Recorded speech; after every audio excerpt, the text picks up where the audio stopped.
one more moment. I appreciate the public's patience with us. As you probably noticed outside, traffic parking is a real issue today with the election, with early voting for the election. So we're starting a few minutes late. But today is our meeting for Tuesday, April 21st, 2026, 1 p.m. And if you'll join me, as we always do, with the Pledge of Allegiance, please. I pledge allegiance to the flag of the United States of America and to the republic for which it stands, one nation, under God, indivisible, with liberty and justice for all. Okay.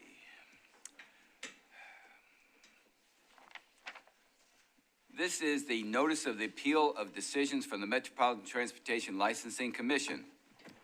Pursuant to the provisions of Section 2.68.030 of the Metropolitan Code of Laws, notice is hereby given that if you are not satisfied with a decision made by the Metropolitan Transportation Licensing Commission, you may appeal the decision by petitioning for a writ of certiorari with the Davidson County Chancery or Circuit Court. Your appeal must be filed within 60 days of the date of the entry of the Metropolitan Transportation Licensing Commission's decision. We advise that you seek your own independent legal advice to ensure that your appeal is filed in a timely manner and that all procedural requirements have been met. Now, we have two people who would like to speak during the public comment period, Jeanette Barker and Kimberly Armstrong. Are you here? Would the two of you come forward just a second? I wanted to ask you a question first. Oh, and Chaz Barker's here also to speak on behalf of Rowdy Bus ET application. Can you come forward as well? Is Chaz Barker here? Okay. Well, I'm glad you sat down and got comfortable, but I wanted to ask you a question first. Both of you indicated you want to speak at the ETV annual, or you want to speak about the ETV annual hearing. Now, that will be open to the public for comment. You can speak now, but you're limited to 2 minutes, or you can wait and speak when we open up the annual hearing for public comment. And to be perfectly frank, I'd like to hear you at that time because it'll be fresh on the commissioners' minds at that time. Would that work with you? Well, I'll speak for myself. Mine is all about, I'm not sure when that will happen. So when in the agenda, what time that will happen, because I do have to be at a council committee meeting later this afternoon. So that's why I was going to speak first. What time do you have to be at the meeting? 4:45. Okay. Mr. Rooker, do you think we'll get through the consent items quick enough to where, because It should not take long to go through the consent agenda. If we don't, if it starts pushing on the time that you have to leave, let me know and we'll move you up, if that's okay. That works for me. Okay. Okay. You're Miss Armstrong? Yes. All right. Thank you. Thank you. And we'll, when we have the public hearing, we'll make sure both of you are first on the agenda, okay? Thank you. You're welcome. Mr. Barker, are you here yet? All right, I'm going to strike that. Mr. Barker's request for to speak during the public comment. Moving on, has everybody had an opportunity to review the minutes from the March meeting? Yes. I see heads nodding. I assume that's a yes. All right. Is there a motion to approve the previous minutes? Motion to approve the March minutes. Is there a second? Second. All in favor, say aye. Aye. Any opposed? Motion carries. Items for deferral, Director Rooker, anything? Chair, there are no items for deferral this month. Then we'll launch right into the consent items. I am floored by the number of items on here for consent. Director Rooker, would you elaborate as to why we see so many? Yes, sir. Thank you. March 31st was the deadline for OPVH to refile for their permit and their license. At that time, our staff noticed that a lot of the companies had a different address on their application. So that is why on most agenda items, especially the address change one you see on consent, that is why there's so many of them. We just happened to catch that a lot of them had changed their address. They are supposed to, by law, by Metro ordinance, let us know when they do that, and we have reminded all of them of that fact. You're not supposed to wait until you renew. You're supposed to let us know when you do it or when you change. So they have been notified of that. So that's why there are so many on. All right, and the first thing on the consent items is the OPVH for hire new company applications. Yes, sir. These are just, Before you go into that, would you remind this commission about what is a consent item and why it's on there and what we are limited to that we can do regarding consent items? if it's a consent item, all you can do is vote on it. So if there's anything on any of the consent agenda that the commissioners would like to discuss, it would need to be pulled off consent and added to the agenda as it stands later on. All right, now going to the new company applications, have you reviewed them and they? Yes, sir, I have. I just want to give the commission a little bit of information here. In 2025, there were 582 permits, roughly 800 vehicles. At this time of renewal, there were 470 renewal companies, 4 companies that filed late, and 18 new companies. So we reduced our companies by 90 companies for the year, and also reduced about 100 vehicles. So it's kind of taking care of itself as time goes on, and the market's kind of adjusting accordingly. So I just wanted the commission to have, we've lost 90 companies and almost 100 vehicles off the road. So the first consent item is vehicles for hire, new company applications.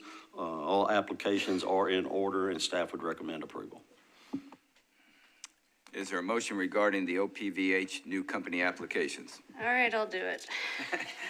Thank you.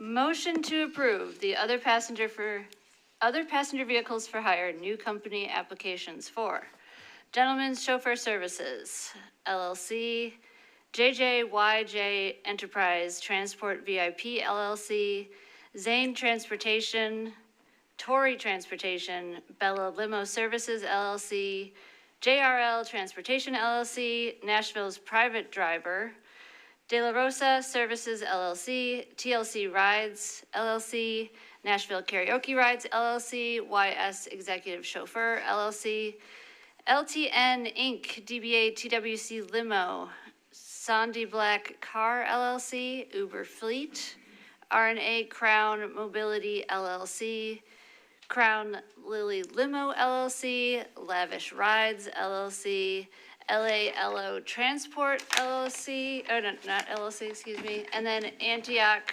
Services, LLC. All right, there's been a motion. Is there a second? Second. All those in favor say aye. Aye. Any opposed? Motion carries. Director Rooker, now to the OPVH existing company reapplications after failure to timely renew. Yes, sir, not filed on time, and so they have to reapply, and when they reapply, they have to come before you for approval. All their paperwork is in order. Staff recommends approval of these companies. I'll move approval of the existing company reapplications for failure to timely renew. I think you need to name them then. And here we go. Duke Limousine Company, Nash One Transportation, Vroom Transportation, and Nori Transportation. It's been a motion. Is there a second? Second. All in favor say aye. Aye. Any opposed? Motion carries. Moving on to the OPVH request to modify ownership. Director Rooker. Once again, sir, anything that changes on the original application has to come before this commission for approval. Company is removing someone on, I think, on both of these applications. All paperwork is in order. Staff recommends approval. Is there a motion? Motion to approve the request to modify ownership for Haven Black LLC, removing Richard Otazu and Shelby Lucian, and HC Deluxe Transportation LLC, removing Ana Delgado River and Carlos Pereg Magia, and adding Jeanette D. Rincon de Caldera. There's been a motion. Is there a second? Second. All in favor, say aye. Aye. Any opposition? Motion carries. Director Rooker, the OPVH request to change name. Just a name change of the company filed with our office. Paperwork is in order. Staff recommends approval. Is there a motion? I'll make a motion to approve the OPVH request to change name for Frank Transportation LLC, doing business as private rides, and Nashville Executive Transportation to Guardian Transport and Courier. It's been a motion. Is there a second? Second. All in favor, say aye. Aye. Any opposed? Motion carries. Director Rooker, OPVH request to change address. And this one's the large one because of the 31st deadline and staff catching so many of these companies that had changed addresses, but all their paperwork's in order and staff would recommend approval. Is there a motion? All right. Here we go. Recommend approving the OPVH request to change address for Murfreesboro Limo Trans. Do we need to read the whole new address? You could just read the company name, I believe. Hallelujah. Upscale Journey, Smooth Limo, SK Royal Transit LLC, Eagle Limo Service, Bow Limo, Harry David Limo Service LLC, Jude Luxury Car Service, Jubilee Executive Car Service, Nashville Executive Transportation, Atmosphere Luxury Rides, Barkazi Transportation, ZLVIP LLC, BM Limo Service, Mia Max Transportation Services, Music City Car Service, Nashville Lux Rides LLC, Elevated Arrival LLC, Yaz Luxury Transportation, Millennium Transportation Service LLC, SL Service, Travel Services LLC, Urban Ride, Nash 509 Limo Services, EBO Nashville Transportation LLC, Aziza LLC, and Go Livery DBA Ovizian LLC. There has been a Herculean motion made. Is there a second? Second. All in favor, say aye. Aye. Any opposed? Motion carries. Thank you for making that one. Pleasure. All right, Director Rooker, to ET request to change address, and I noted, Yes, sir. These are just companies that are changing their address where they're locating their equipment. All paperwork is in order and staff recommends approval. is there a motion? I make a motion to approve the ET request to change address for Big Crane Tractor Tours LLC, Rowdy Bus, and B&T Transportation, doing business as Party Bus Music City. It's been a motion. Is there a second? Second. All in favor, say aye. Is it we do discussion on this or no? Oh. These are on consent? It's still under Okay, consent. never mind. All in favor, say aye. Aye. Any opposed? I note They're all going to the same the address. motion's carried. I assume, Metro Legal, I'm allowed to go ahead and make a comment, am I not? Without having to pull it off the consent item, since it's already been carried? Yes, I think that's All fine. right. I noticed that they're all going to 1343 Lewis Street. Is there, Yes, sir. That is a address of one of our existing companies who has a lot of space on his lot, and I think these companies are just partnering with him as a place to store their companies. and that's over between Off Fort Murphy. 40 and Murfreesboro Road? Yes, near sir. Lewis Flessler Street. Lane? Yes, sir. Yeah. It's in that area. Okay, so they're just consolidating their parking spaces? They're parking spaces, yes, sir. All right, Director Rooker, we're moving on to Wrecker and Towing Services, MCL, Section 6.80. Oh, Yes. wait, was there anything more you? No, that was my question too. Okay. Yes, Director- sir. This is just a deadline, a reminder of the deadline for new emergency record zone applications is Friday, May 1st of this year at noon. So these are just new companies that are applying for a zone record application. The existing companies have already done that. So these would just be new companies that do not have a zone that are coming out of, the general record, and they just want to be a zone record. So That's what that is. It's just a reminder, May 1st at noon. Okay. Then moving on to the shared urban mobile devices, MCL section 12.62. We're going to send it to the resident expert on this, and TD, go ahead. Thank you, Chair. Thank you, Director. The long-awaited RFQ for dockless SUMDs has arrived. I'm going to go ahead and put the projected timeline up on the screen given to us by procurement. Just a bit of historical context here. This commission went through the same process back in 2020, which led to, out of the competitive RFP process, Bird, Lime, and Spin were awarded contracts back in June 2021. Those contracts are coming to the end of their life at 60 months, terming out, and so we need to go through a new RFP process to reselect dockless scooters and e-bikes to operate in Davidson County. The process as it works through procurement is that you will be asking for your approval 3 times. One time here today with the RFQ in the way that it's been published. You can approve it as is or with amendments. We'll come back to you a second time after evaluation and ask you to approve the intent to award to the companies that have been chosen by the evaluation committee. And finally, we'll come back to you a third and final time for approval of that contract. So definitely here to answer any questions. This document was drafted by several of my colleagues and myself at NDOT in conjunction with MTA WeGo input as well. It is currently live and published for responses. Today, you can either approve again as is or with amendment.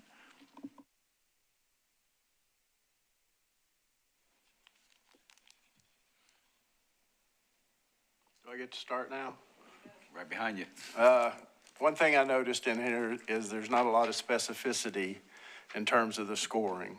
It's sort of all glommed together for, 65 points. I'll bet you didn't do that. There are 2 categories that made it into the final version. There's a 65-point category and a 35-point category.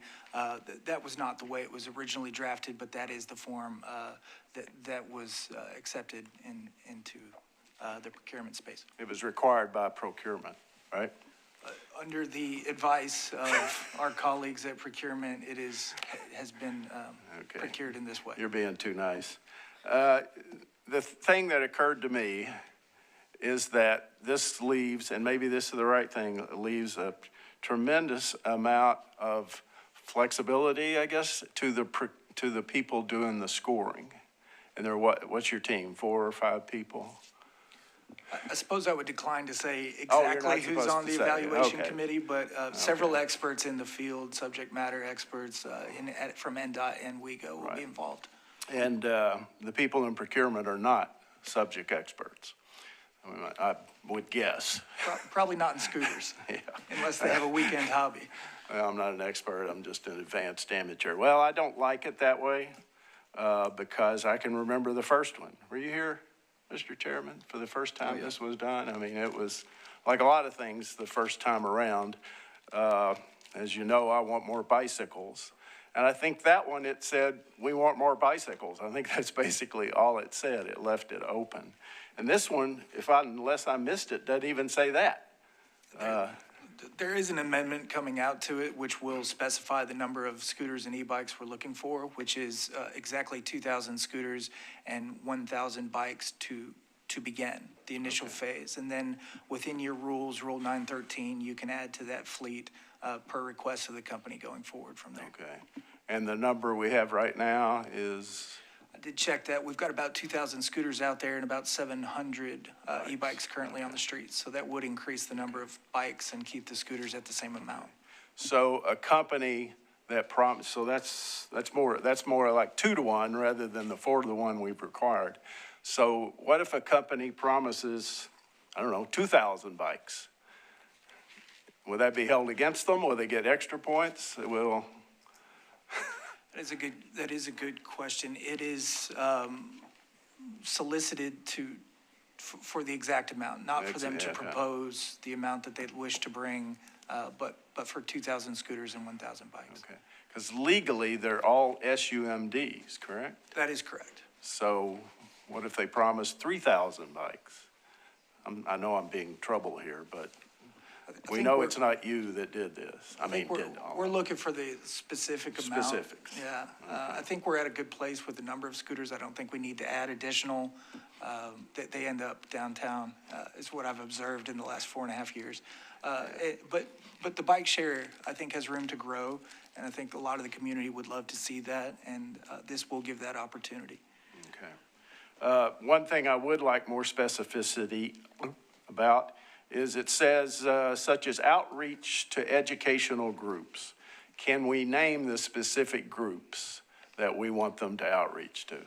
I think that's a great suggestion. Do you have a list of groups in mind that could be included? Walk Bike Nashville, Greenways for Nashville, Bike Fun, and BPAC. And can you think of any others?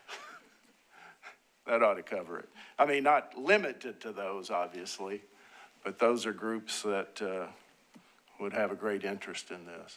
Perhaps we go. I thought WeGo was in there somewhere. I'll review. Okay, yeah, if they're not, put them in. And would you explain the whole 24-hour email process? Yeah, when I came on board, there was a TLC rule requiring a 24-hour phone number. And what I came to find out is that phone number was certainly not in the United States. It was somewhere abroad. And it didn't seem like the most efficient way to reach our local operators in a 24/7 capacity. So a couple years back, I asked the operators to set up a Nashville-specific email address, Nashville 311 SPIN, Nashville 311 Bird, that all of their team had access to that could be emailed at any time of day with a request to rebalance a vehicle. It would hit any member of their team, and someone should be 24/7 on call to respond to that, either in 30 minutes if it's an ADA complaint, or within 2 hours if it is a regular rebalancing request. And so that, to me, seemed like a more efficient way to attack it. Okay. And I've always thought that they have not done enough in terms of equity outreach, although they've started, I think, with WeGo in terms of what are those passes called? I'm sorry, you should know this. The low-income passes for WeGo, didn't they? Access? Yes, the access rights. Yes, sir. Have they integrated with that yet? It is a point that was raised many times in our discussion and drafting with the group that we had together. It is an emphasis that we'd like to really push in this one. We're looking for up to 2 companies this time around, as you might have noticed, down from 3. This leverages their ability to become a little bit more profitable. Both companies will have more scooters, and in doing so, we expect them to lower the price, especially for locals. Okay. So pricing will be part of the consideration. I believe it absolutely should be, and I know it is an emphasis that is important to many of my colleagues. Okay. Is that stated in here, do you think, adequately? I know I'm putting you on the spot. The thing is, and I'll say it, is procurement screwed this up. I'm sure, I haven't read what he did initially, but I know it was much better than this. But essentially, they're in charge of the process, correct? Yes, the answer is yes. I'll answer that. I'll answer my own question. But I would like, but again, it's just part of that 65 points, right? Okay. Well, I'm not crazy about that, but I don't know that there's a lot we could do with it except sit here and rewrite it, and obviously we shouldn't be doing that. Who is Daniel Drumright? Senior procurement officer who we're working with on this solicitation. Thank you. Are there any more questions regarding go ahead. I'm sorry, I meant to, it's right here in front of me. This timeline, is it realistic? I mean, that's not a fair question either, but I'll ask it. What I can say about the timeline is that I note that the contracts in their current form will expire on June the 10th. And so the timeline, whatever it is, will go past the life of our current Will contracts. we have to take a vote to extend the current contract? That is a good question as well, and one I should follow up on for our May meeting. I have reached out to procurement and finance to let them know that we will need an extension on the current contract until this solicitation is closed and contracts have been negotiated and completed. Because one reason I asked, Commission, you may not know, someone has spent over 2 years trying to get a contract with B-Cycle, and it still hasn't been completed. And I don't know who to blame, so I'll just blame everybody from the mayor on down.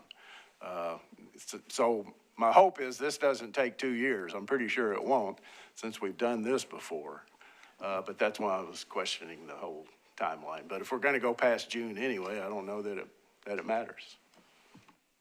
I can add in the dockless space, the companies are self-funded through the rides on the scooters of the streets of Nashville. They don't need a subsidy to operate, and so that makes the contract considerations different in this space than in the dock space.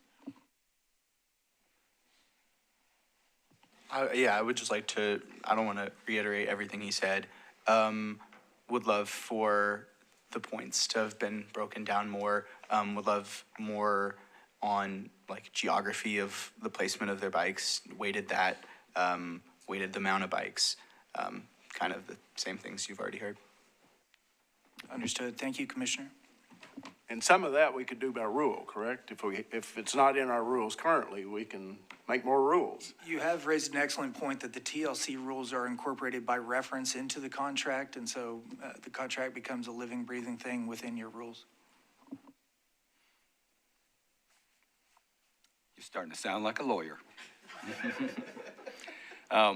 And do I understand correctly, only 2 companies so far have shown any interest in RFQ GG00053?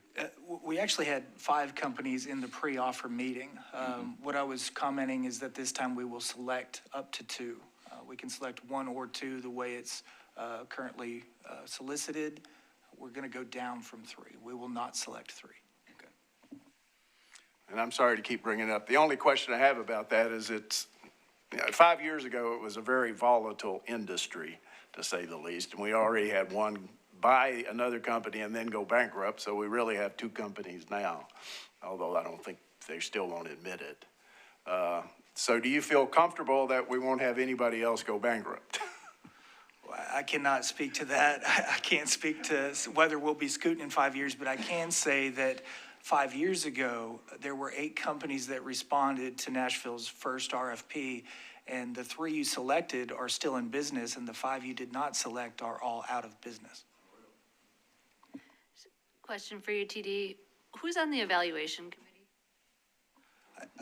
I'm willing to say, but I wish I wouldn't, just so that we could maintain the confidentiality of the group. No one. I mean, is it Metro employees? Is it people outside? Yes, Like Metro employees. Generally speaking, it's people from Metro departments. Metro employees. Okay, thank you. They're all well qualified. Thank you. Is there any further questions about the RFQ? All right, we'll move on to the next agenda item, which brings us to the, Mr. Chairman, I think we have to approve. oh, we do. I'm I'll sorry. make a motion, we approve the RFQ if written, with the understanding there are going to be some amendments, correct? There will be amendments coming out, and then my understanding, does your motion wish to include specificity toward Walk Bike Nashville, Bike Fun, BPAC, Greenways? Yes, as a matter of fact, thank you. But not exclusively. Not exclusively, no. You never know when a new group will pop up. All right, is that your motion? Yes. All right, is there a second? Second. All in favor, say aye. Aye. Motion carries. Thank you for that thorough explanation. Maybe the first time in 5 years that I really have understood it. So. All right, now we're heading into the annual hearing for purposes of consideration of applications for a certificate of public convenience and necessity for the entertainment transportation vehicles. Director Workley, you want to introduce that topic for us for a second? Yes, sir. Each year we have to have an annual hearing for the people to come in who want a permit or to add permits or new company permits. So this is the purpose of the annual hearing, for them to speak before you. And then when the hearing is closed, we will I will give you some more information to help you along the way. Ms. Haber, would you guide us, give us some guidance as to what our considerations are as we're listening to people speak at this public hearing? What are our considerations for deciding whether to grant additional permits, renew permits, and things of that nature? Sure. The requirements for your findings may be found in both the Metro Code and the TLC rules. I will read the provision of the Metro Code first. That is, as it pertains to entertainment transportation vehicles, the relevant code section is 677030.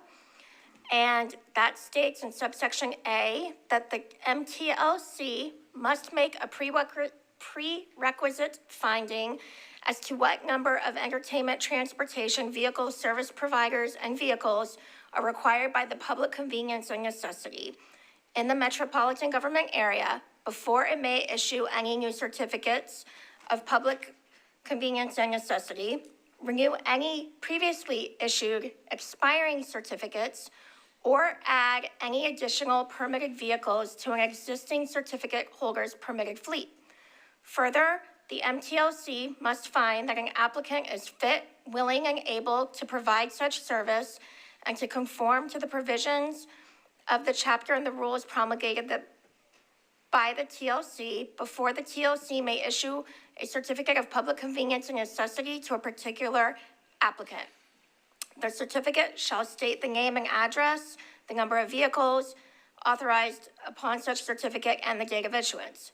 Subsection B states, in making the above findings, the TLC shall, at a minimum, take into consideration the number of entertainment transportation vehicles already in operation, whether existing service is adequate to meet the public need, or so great as to be exceeding the public need and unnecessarily adding to traffic congestion, the character, fitness, financial condition, and responsibility of the applicant, and such criteria as may be adopted by the TLC and its rules. So that last section there is where we go to the rules. And that is TLC Rule 801C. So in making your finding of a public convenience and necessity, you may consider the number of entertainment transportation vehicles already in operation, adequacy of existing service to meet the public need, or so great as to be exceeding the public need and unnecessarily adding to traffic congestion, the applicant's experience in the operation of an entertainment transportation company and its vehicles, applicant's history of violations and/or citations of alcohol laws, noise violations, Hub Nashville complaints, and other non-compliant behavior, ability of the applicant to comply with the laws and regulations, including the equipment and service proposed to be furnished, the applicant's financial responsibility and condition, safety of the public in the operational area, the probable effect of increased service on local traffic conditions, traffic flow, and compliance with existing noise ordinances. Now, there's also a state law that limits our ability not to renew some companies that already have permits. Can you elaborate on that, please? Yes, that is Tennessee Code Annotated, Section 751, 1008, and TD has kindly pulled it up on the screen for you. And that statute prohibits a governmental entity, which would be the TLC, from refusing to renew or revoke an entertainment transportation permit except for good cause shown in an administrative hearing or for 6 months of dormancy, meaning the company hasn't operated for 6 months. All right, so procedurally, we open the public hearing, but then the first thing we have to do, the prerequisite is determine the number of permits, then decide whether to renew permits of companies, and then whether to add additional companies or to grant additional permits. And as far as today, since we're not having a revocation hearing or administrative hearing, our hands are pretty much tied about the renewals. Am I characterizing that correctly? Yes, generally so, unless you have knowledge that a company already has some citations that you've adjudicated before during the last year, you would be able to consider that in your determination. But other than that, you are correct. Yeah, I was thinking that statute actually read a little stronger, that we'd have to have a revocation hearing before we could revoke somebody's permit. Or Yes. even not renew them. Yeah, that's correct. Okay. But I was just saying that you could have had that hearing during the past year and then not renewed at this annual hearing. But I think, yes, you have to have a hearing in order to revoke. That's true. All right. Does anybody have any questions or additional thoughts regarding Director Rooker? Yes, sir. And Chair, just for the benefit of the new commissioners and commission, you're having two of these hearings today. You're having the ETV hearing and a sightseeing hearing, and they are to be considered separately. The law was changed this year with an ordinance that separated sightseeing from the entertainment transportation vehicle ordinance. So that's why you're having two hearings today. All right. Sorry, could I ask the number we have currently in each category? Yes, sir, you can. In each category right now, the number of entertainment transportation vehicles is 39, and the number of sightseeing vehicles is 50. And Director Rooker, could you inform us what our previous decision on the number of, I guess combined at the time, but the number of combined permits was at that we've made a decision once before on? You made a decision last year that number was 40. But in the state law, you had to grant the ones that were already existing. But the number was 40 last year. And at one time, we had actually granted, what, roughly 80? I believe that is correct, yes, sir. TD? There were 89 total permits approved last year. 40 was the optimal number set by the commission, recognizing the limitation of the state law. This year, we've had 4 permits not renewed, so there will be 85 up for renewal this year. So your renewal for ETVs is the ask would be 36 versus 39 last year. And for sightseeing will be 49 versus 50 last year. And I'm just going to repeat, especially for the benefit of the new commissioners, the reason we set a certain number of what we thought was appropriate for the streets of Nashville, but it was above that because in years prior, we had granted 89 permits.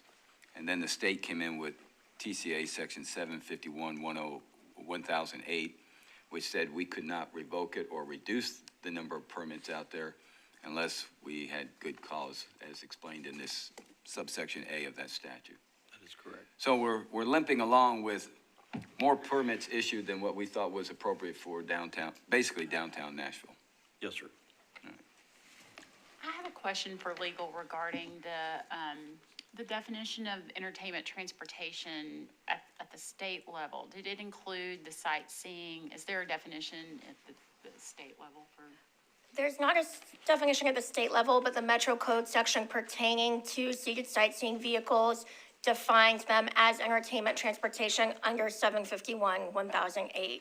So It's for still the, for, same category, but we can now set different hours or different, differentiate between the two more distinctly. yes, that's correct. And you have to make a finding as to the requisite number of seated sightseeing vehicles, separate and apart. But they are considered entertainment transportation in that you can't revoke or renew the existing permits. And this is a question for probably TD or Director Brooker. With respect to the study that was done, did they break down the entertainment vehicles by sightseeing, by seated sightseeing, or the other?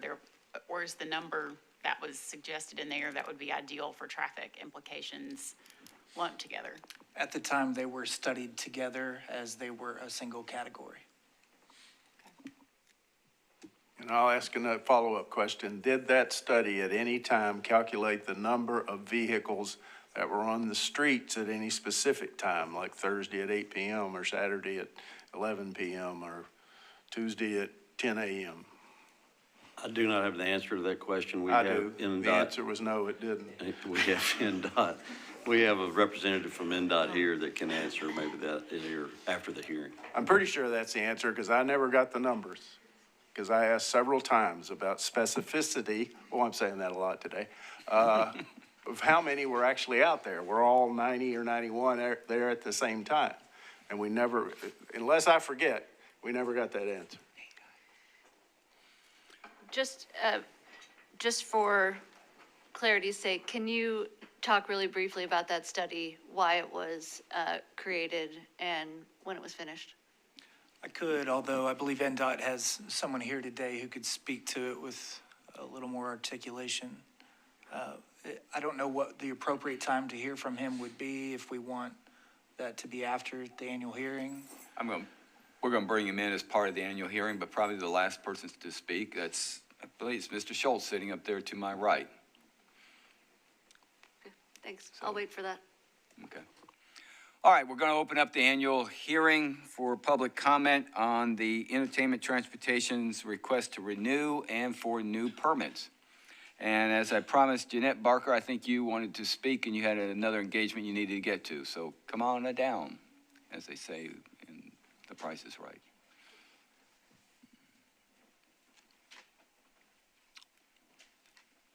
Are you two together? No. Sure. And is this also time limited to 2 minutes, or this is not? This is time related to when the commissioners begin to lose their patience, so, and also depending on the number of people. So, if you can keep your comments to 2 minutes, 3 minutes, that would be greatly appreciated. And I've often said that the mind can only absorb what the derriere can endure, so. Well said. I think I'll be just at 2 minutes. Thank you. And also introduce yourself and explain to us who you represent and where you come from, okay? Thank you to the commissioners. I haven't been here for a while. My name is Jeanette Barker. I am with the Nashville Downtown Partnership. So speaking on behalf of the NDP, I'm here to also represent 88,000 employees, 23,000 residents, and all of our visitors and investors in the neighborhood as well. I want to thank you for the many hours you've dedicated to this matter over the years. And we did send a letter that the commission received yesterday, and I'm just restating a few of the points in that letter, which was co-signed along with the Nashville Area Chamber of Commerce, the Nashville Convention and Visitors Corporation, and the Greater Nashville Hospitality Association. And I'm restating that we do not believe any public convenience or necessity exists for the requests for additional entertainment transportation vehicles before you today. Our request is that you do not permit the additional requests. The Downtown Partnership has appeared before this commission many times to state this position, and our position is that what we were all just discussing a few moments ago, that we do think we're over the threshold already. But perhaps even more critical than the matter of whether the objective number of slow-moving vehicles permitted is the right number is the observation we and other stakeholders have, which is that our city has not yet been able to wrap its arms around enforcement. We continue to see limited citation or any adequate penalty. We and others have also asked for more enforcement of the indisputable noise and the added unnecessary congestion.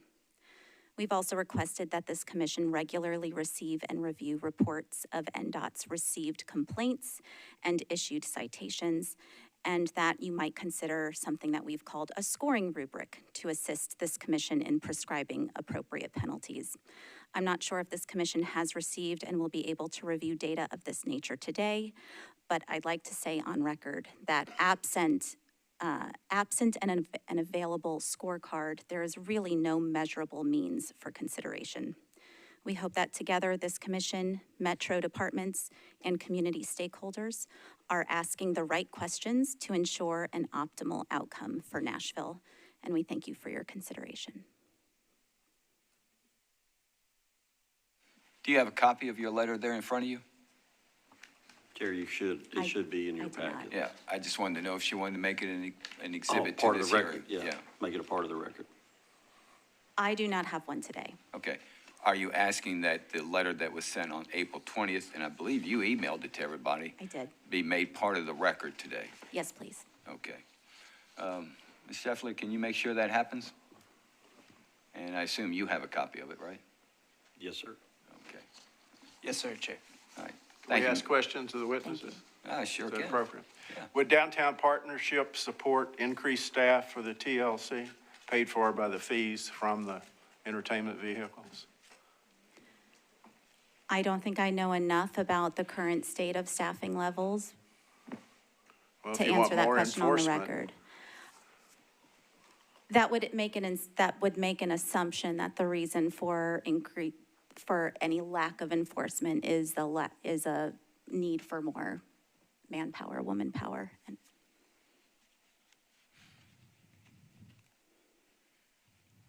Any other questions of Ms. Parker? All right, thank you. thank you. And you're Ms. Armstrong? Yes. Please, make sure that green light pops up there. Yes, sir. This is the first time I've done this. Thank Well, you for having me here. welcome. My name is Kimberly Armstrong. I'm a resident of downtown Nashville for 8 years. And I'll start my information by saying I love the party buses. I think they're great. I think they give something interesting to Nashville that no other city has. I've always been a proponent of it. I cheer them on when I'm passing them by, and it's exciting to have them here. However, I don't believe that there's a need to have any more on the street. I believe for a number of reasons, much have been said today about it already, but mostly because I think that Nashville's at a pivotal point where we need to have a balance in the things that are happening on our streets, and more party buses would not provide for that, I don't believe. It's an important time for Nashville as it grows into a big city to take those things into consideration. I speak on behalf of residents in real life situation, and that's about it. Thank you. Thank you, Ms. Armstrong. All right. Does anybody have any questions of Ms. Armstrong? Nope, okay. Would anybody else who wants to speak at the annual hearing regarding the entertainment transportation permits or renewals, would you raise your hand, please? All right, I see 2 hands. All right, come on. Whoever wants to be first, come forward and introduce yourself, please.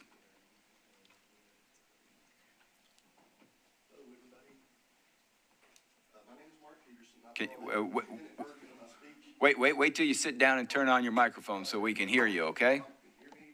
Can you hear me now? All right, very good. Okay, my name is Mark Peterson. My company's name is Music City Mafia, and I'm applying for a new permit today. And I brought, like I said, a 2-minute version and a little bit longer one, which goes into more detail. And I think the last one was a little bit over 4 minutes, so I'm going to go ahead and go with the long version here. And I did bring copies for everyone. I don't know if you want me to hand that out now. Do you want me to hand that out now to you so you can follow along with me, or? What's your name again, please? It's Mark Peterson. Mark Peterson. Thank Yes, you, sir. Mr. Peterson. Mm-hmm. Okay, great.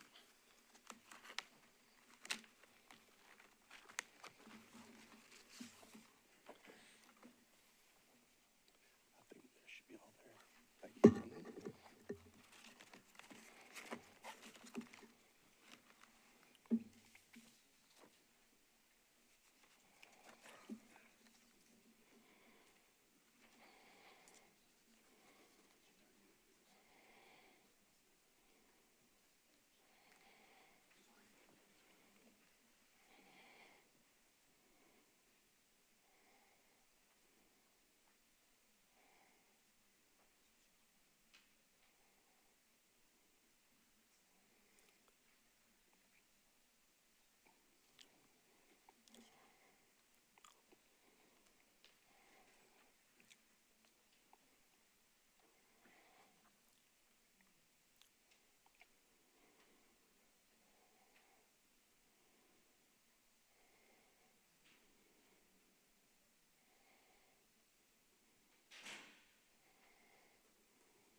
So is everybody ready for me to start? Okay. I appear here respectfully, and I was encouraged to see that the application process opened this year because it suggested something meaningful may have changed, where the current evidence, revised standards, available capacity, or renewed willingness to evaluate applicants on the merits. If that is the case, the public deserves to understand what changed. If nothing changed, applicants deserve to understand that as well. I do, however, have serious concerns regarding whether this permitting process, is being administered through current evidence, neutral standards, equal treatment, and the fair application of the law. Let me be clear at the onset. I support reasonable regulation, legitimate safety standards, insurance requirements, and proper oversight. My concern is not regulation itself. My concern is whether regulation is being exercised in a manner that is objective, consistent, and supported by real evidence. Current evidence versus recycled conclusions. If traffic impact is the controlling issue, then one would reasonably expect current category-specific evidence supporting that conclusion. Instead, applicants appear to face decisions tied to studies and recommendations from prior years. Despite the fact that downtown Nashville is constantly changing through new development, lane redesigns, enclosure, construction, and even traffic tourism growth and shifting transportation patterns. If last year's conclusion becomes this year's justification and this year's becomes next year's justification, then an obvious question arises. When does the current evidence enter the process? A permitting system should be based on the present facts, not an indefinite chain of prior assumptions. Relevance of the older study. I would also respectfully note that I did not see any clear category-specific analysis of party buses in the older traffic study. If party buses were not distinctly studied, then how can this study reliably serve as the basis for restricting party buses today? That question goes directly to whether evidence being relied upon is actually relevant to the category being regulated. Assumptions used in the traffic analysis. I also respectfully ask the Commission to clarify the assumptions used in the traffic analysis. My understanding that the model treated large numbers of permitted entertainment vehicles as operating at the same time and within the same downtown core area. If that is correct, then an important question arises. Was the Commission relying actually observed operating data or an assumption that many overstate real world impact? A permit count is not the same as the number of vehicles actually operating at one time. The citywide operations are not the same as forcing all activity into one location. Results of prior reductions. I also respectfully ask the Commission to consider the real-world results of the reductions and attrition. Over the past several years, the number of entertainment transportation permits have been reduced, constrained, or held below prior levels through caps, non-expansion, and normal attrition as operators leave the market or permits disappear. If those reductions were intended to improve congestion, safety, or downtown operations, I respectfully ask, what updated study or measurable results demonstrate those goals were achieved? If the number of party buses has materially declined, but no current evaluation has been presented showing corresponding improvement, the continued reliance on old assumptions become difficult to justify. A regular strategy should not be judged only, let me start that one over. A regulatory strategy should be judged not only by its intentions, by its measurable results. Reasonable reliance by the application. I also ask the Commission to consider the expectations created by opening this year's application process. Where prior decisions suggested no additional permits would be issued, a reasonable applicant would only assume that opening a new application window meant something material had changed, whether new evidence, revised standards, increased capacity, or a genuine willingness to consider new applications on the merits. Applicants were then required to make substantial commitments, vehicle investments, insurance costs, business planning, compliance upgrades, and non-refundable fees. If no meaningful change occurred and no realistic path to approval existed from the onset, then applicants deserve to know what opportunity they were actually being invited to pursue. Unequal burdens, economic fairness, and internal consistency. I also respect the Commission to address the disparity in how different categories are regulated. Entertainment transportation vehicles are subject to substantial fees, heightened insurance requirements, operational restrictions, inspections, GPS tracking systems, camera retention, fire safety equipment, compliant QR markings, and detailed compliance obligations. At the same time, the regulated categories in other vehicles are slower by design, restricted to lower operating speeds, or associated with widely documented injury risk, including serious scooter injuries and fatalities reported in Nashville.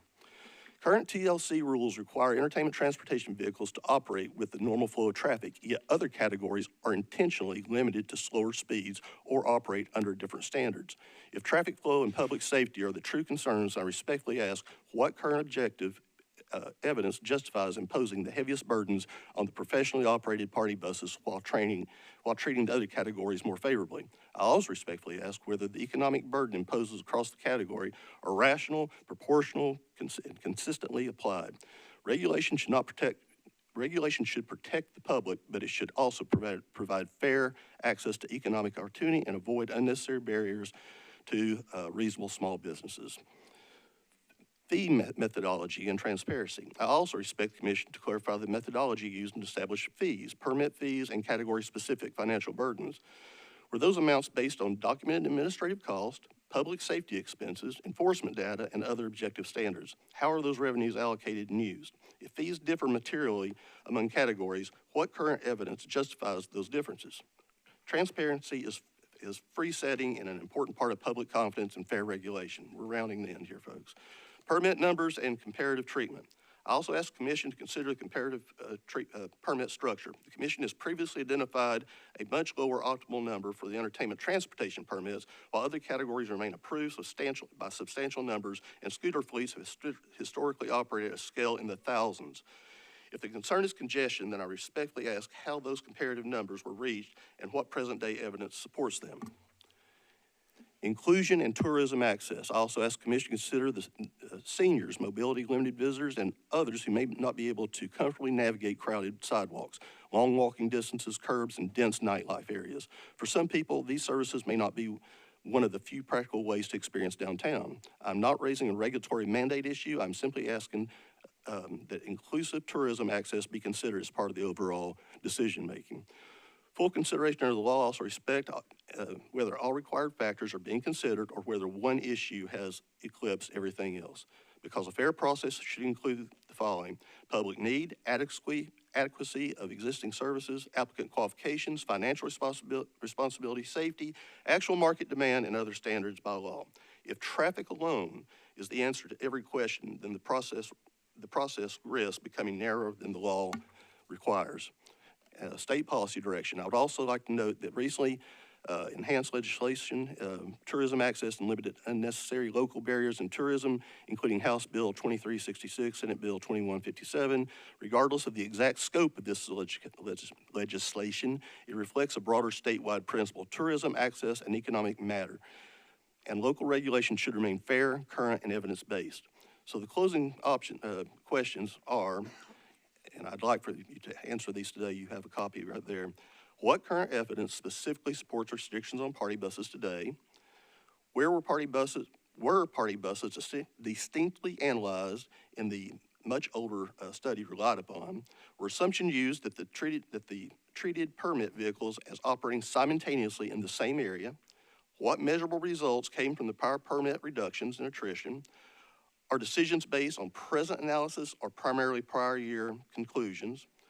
What changed to justify opening applications this year? What evidence justifies treating vehicle categories different?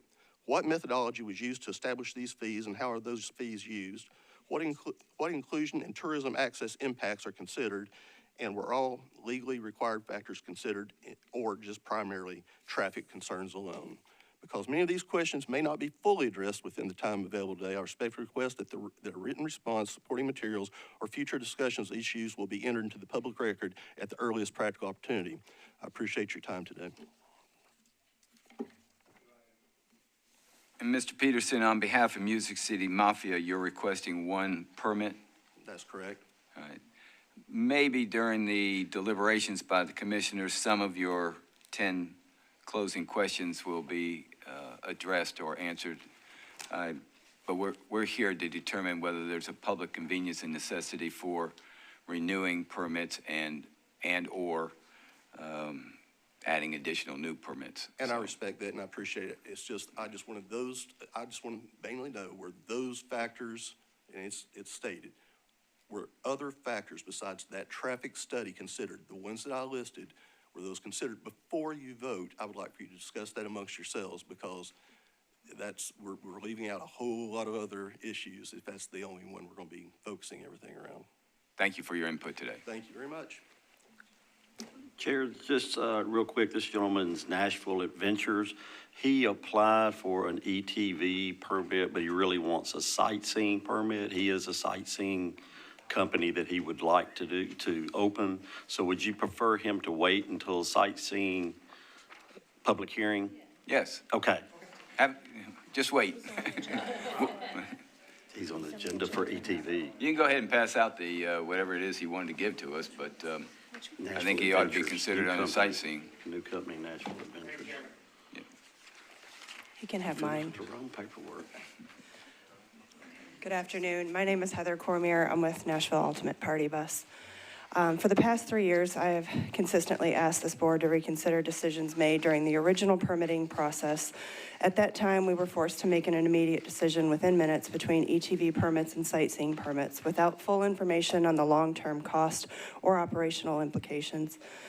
We chose 2 sightseeing permits and retained 1 ETV permit that day, only because the board repeatedly told us that there were more favorable to giving us sightseeing versus ETV, and I may not get any ETV once we get to that category, but also believing that enclosing our vehicles would be required and a financial burden. I had 5 party buses and asked for 5 ETV permits. I have 1.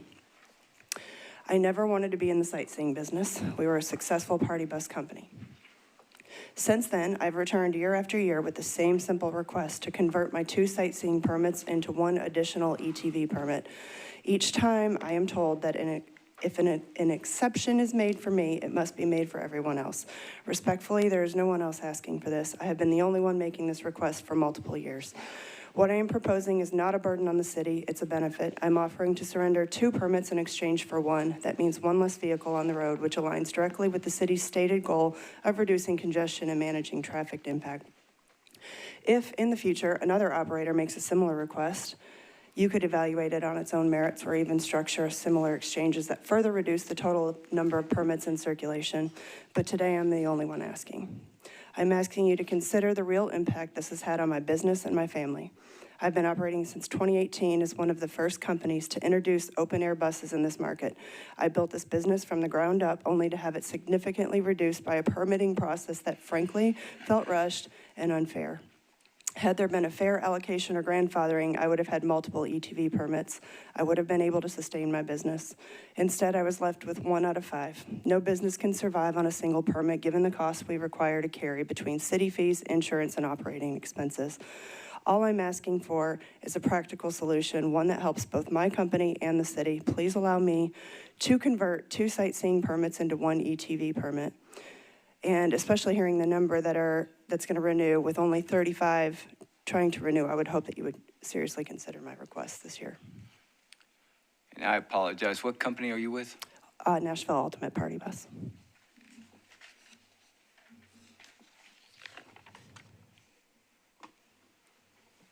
Mr. Rooker, is that request reflected in here somewhere? No, sir, it is not on your, not on your agenda. So, Because there's nowhere on the online process now I just applied for my 3 permits, but online, there's nowhere where I can, type in, hey, I would like to do this. But you did complete, you did file for 100%. renewal of the 3 that you 100%, have. yep. Total, okay. yes. She did. She's got her applications in. And that's under the seated sightseeing vehicles? 2 of them are seated sightseeing, 1 of them is ETV. Okay. And all she's asking for is to get rid of the 2. Yeah, take my 2 permits and turn it into 1 ETV. That gets 1 off the road. So that would give her 2 ETV permits. And you're already at 35. Mr. Rooker, I remember there was some disciplinary action around this company. Is there any update to that? There hasn't been any within the last, year or so. I told you I would correct that. So I guess I asked the chair, the attorneys, or somebody, can we consider that request to add 1 permit and reduce the other category by 2? Because they're now 2 separate categories. Is that within our legal purview? I'm going to let legal answer that. That's what I figured. Well, the Metro Code requires applications for each. I'm spitballing here. And she completed her applications. They're in order for both types of permits. I don't think there's anything that speaks directly to this. So unless you, My opinion is we I can would do think it it. could be in your discretion, but,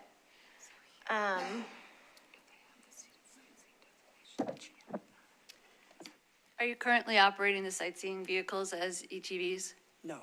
No. That after the disciplinary hearing, that was done. I'm in compliance 100%. We may have the cart before the horse here, perhaps, right? At this Yes, posture I of think the so. This is just the public, proceeding. this Yeah. is discussion that we can have Yeah. later on. You're right. Thank you for complying with the requirements. We appreciate that. Yep. Thank you, Ms. Comer. Is there anybody else that wants to speak during the annual hearing on the entertainment transportation applications for certificate of public convenience and necessity? I think we have a representative from NDOT that would like to speak at this time. This is Mr. Schultz, right? Yes, sir. Okay. Brent Schultz. Would you introduce yourself and tell us a little bit about what you'd like to speak to the commission about? Sure, Chair McNally. My name is Brent Schultz, and I'm with NDOT. I am a Planner 3 there. Work on multiple projects for NDOT all throughout downtown area, and sometimes I get outside of the downtown area. Just to give you a little historical context about the entertainment vehicles, we hired engineering firms, they studied this, and they call them slow-moving vehicles. At the time, they did it years ago, several years ago, there was 87. They recommended at that time no more than 40. So that's just historical context. I'm not a civil engineer. That was a civil engineering firm that did those analyses. And that anything over that would have an impact on the downtown circulation system. As you know, you've all seen it when we have multiple events there, it gets stopped. You can't get around, hard to walk. So the recommendation was no more than 40. Also, my recommendation is if you are going to look at any of these permits, that you not expand it. And if there's some that shouldn't be filled, you don't fill them, so that we can hopefully do some things to mitigate the impacts downtown. The negative transportation impacts that we're seeing downtown. Anybody have any questions of Mr. Schultz? Yeah, you made a statement that, did the study find that these vehicles in excess of the recommended amount made it more difficult to walk? I don't believe that. I was just my Okay. ad-libbing on the downtown. I go there a lot. I see when we have multiple events and people spill out into the street, and then we have dangerous, unsafe conditions, people walking in the street with cars. Yeah, okay, but they're defined as slow. It's really that 40 number was slow-moving vehicles, that's the entertainment vehicles and the sightseeing vehicles. Yeah, do we need, this is just a time to ask questions about If the Mr. study? Schultz, or- you can ask questions. Okay, yeah. okay. Yeah, I guess, I would just love to see a direct quote or something around the relationship to walking when it comes to slow-moving vehicles. My experience, I feel a lot safer around slow-moving vehicles than I do around, personal passenger vehicles. That would just be my thought.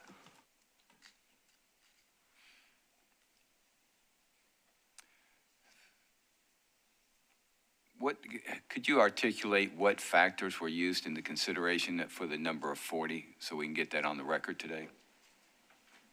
I don't have the specific details. The engineering firm did those analyses.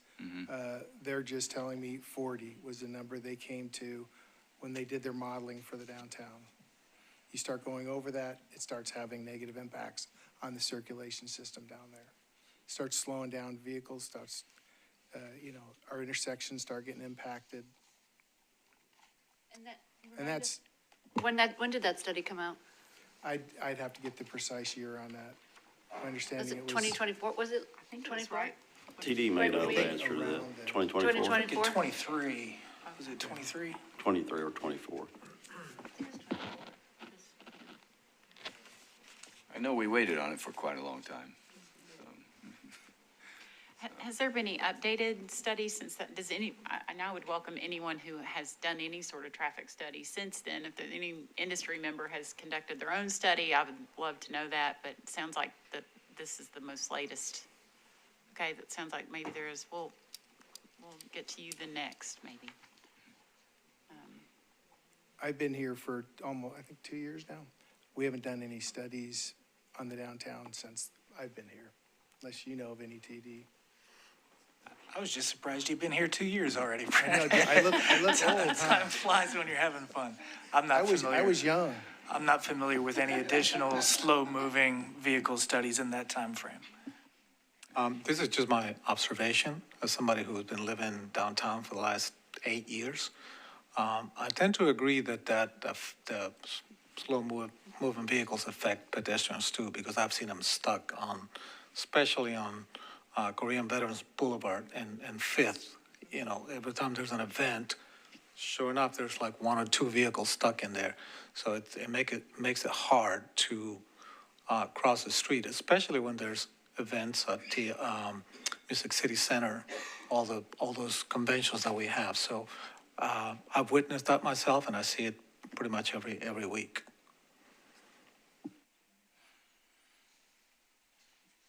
All right, thank you, Mr. Schultz. All right, anybody else that wants to speak during the public hearing on? But before you talk, sit down, introduce yourself, tell us who you're with, and then you can share your comments.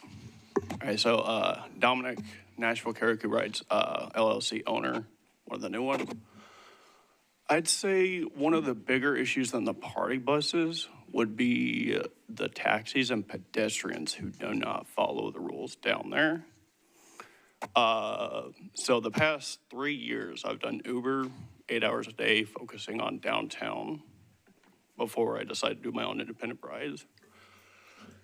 And I'd say the pedestrians and the taxis are much more of an impact than the party buses ever are, based on my experience doing about 8 hours a night. So people don't seem to take into consideration that there's a green light, that there's the red hand and stuff like that. And they'll just cross whenever they want to downtown. This results in cars not ever getting go through the light, and you wait 2 cycles before one car gets to go, etc. And then the taxis will take up one whole entire lane, just sitting there waiting for customers. So I do feel like that has a little bit more impact to traffic situations than party buses do. I just want to put that input in there, just something to think about. Well, I appreciate you coming forward, but just, I think just like we all have our own personal, experiences with that. Has there been any, like a third party that's been hired to do like an independent, like objective traffic study? That's what I'm getting. No, I'm just coming forward with my own 8 hours a day sitting in the traffic, specializing in driving downtown. Okay, that experience. Got it. Thank you so much. So I just want to put that in there, that I'd put the party buses at lower than the pedestrian traffic and taxis congesting everything. Thank you, sir. All right, I'm going to close the annual hearing for purposes of consideration applications for certificate of public convenience and necessity. And Director Rooker, maybe you can direct us to where we start here now with the existing companies and no change requested. Yes, sir. You have 13 existing companies that aren't requesting any change. I'll ask legal with this. These are companies that have been here that fall into the category of the state law where they have to be grandfathered in. So these companies, I would say you could go ahead and make a motion to accept or to grant their permits at this time. We have, okay. Shouldn't we pull Nashville Ultimate Party Bus out from the group because they have kind of a unique request here? Yeah, I'm just talking about the first category, but yes, we can pull Nashville Ultimate out. Yeah, they're in the first category, so. Yes. Yeah. And, well, he's new. We hadn't got to him yet. So you've got 13 companies that are requesting no change. You have 3 existing companies that are requesting changes. Party and Ride wants one ET permit requesting 3, so he's asking for 2 additional. Upstage Party Bus is asking for 14 additional permits, and Yeehaw Party Bus is asking for 2 additional permits. Upstage has 2 existing now, Yeehaw has 1 existing now. You have 2 existing companies that did not reapply for their permits. That would be Extreme Experience and Gray Line. Extreme Experience had 1 ET permit, and Gray Line had 2 ET permits. They have not asked to renew, so they didn't file. You have 3 companies new. One of those companies is trying to apply for sightseeing, so you really have 2 companies that are asking for permits. Music City Mafia is asking for 1, and Nashville Picturesque is asking for 2. That person is out of town and was not able to be here today. All right, but the first thing we have to do is determine the number of permits that we find meet the public necessity and convenience, right? Yes, sir. All right, so that's the first thing on our agenda for discussion. And we had a number of 40 last year, so what's the thoughts today about the number for 2026? Well, I would start with suggesting, well, for consideration, obviously, before I make a motion, but that 40 makes sense because there hasn't been any updated traffic study that anyone has done since then. I didn't hear any testimony and during the public comment period to indicate that there was, I heard there was an argument that traffic shouldn't be the only consideration for new ones, which I totally agree with, but I didn't hear an argument made as to why the number needs to exceed 40 for the public and convenience consideration of what's the right number that we're trying for. So, and I would suggest that 40 remains the target, although obviously there will be more than that renewed and approved today. I looked up the Nashville tourism numbers in 2024, which is right after the study came out. $11.2 billion in tourism spending, and then 2025, $11.4 billion. So in terms of public necessity, I don't see a huge jump in the people coming here, which would necessitate to me an expanded permitting landscape. And traditionally, we would hear someone come in and say, well, I had to turn away 200 people a month because I didn't have enough vehicles to be able to handle the folks calling in, and we didn't hear I didn't hear any of that today. And of course, our criteria is public convenience and necessity. And I haven't heard anything that the public is being inconvenienced with the number of 40 or necessity for more. Though, as it's been pointed out, there will be more than 40 permits granted today. And just to point out too, Chair, with the, 2 companies not even renewing, I think that's something for the commission to take under advisement as well. That's probably implicit evidence that the business may be going down, in fact. Yes, sir. Okay. So is there a motion about a number for, that we're going to, a number, well, go ahead. I thought you had a comment. All right. Just encouraging gestures over there. Well, right. unless there's further, unless someone else wants to make a different motion, I would move that we establish 40 as the goal for the public and for convenience. Sorry, let me get this right. For a certificate of public convenience and necessity, that would be the goal, although that won't be what we do today. I'll second that. There's a motion on the floor. Any further discussion? Yeah, I have a question. Does that mean that we cannot replace the licenses that are being given up, the permits? If you set it at 40, yes, sir. Okay, that's not what I want. Yeah, go ahead. And then I would just move to amend to take out Nashville Ultimate Party Bus? Well, that was what I was just about to say, but it seems as though, since she wants to reduce from 3 to 2 her overall number, and we're not saying that 40, we're not within the 40 saying it needs to be so many party buses or sightseeing, that. I just don't want that to like, Seems like there Bootstrap- should, yeah, that would to- be to mess up furthering the that. goal of reaching 40 to reduce her, to convert her to sightseeing to a party To one bus. ET. To two ET. I'm just saying this is miscategorized because it's actually, there is a change request on here.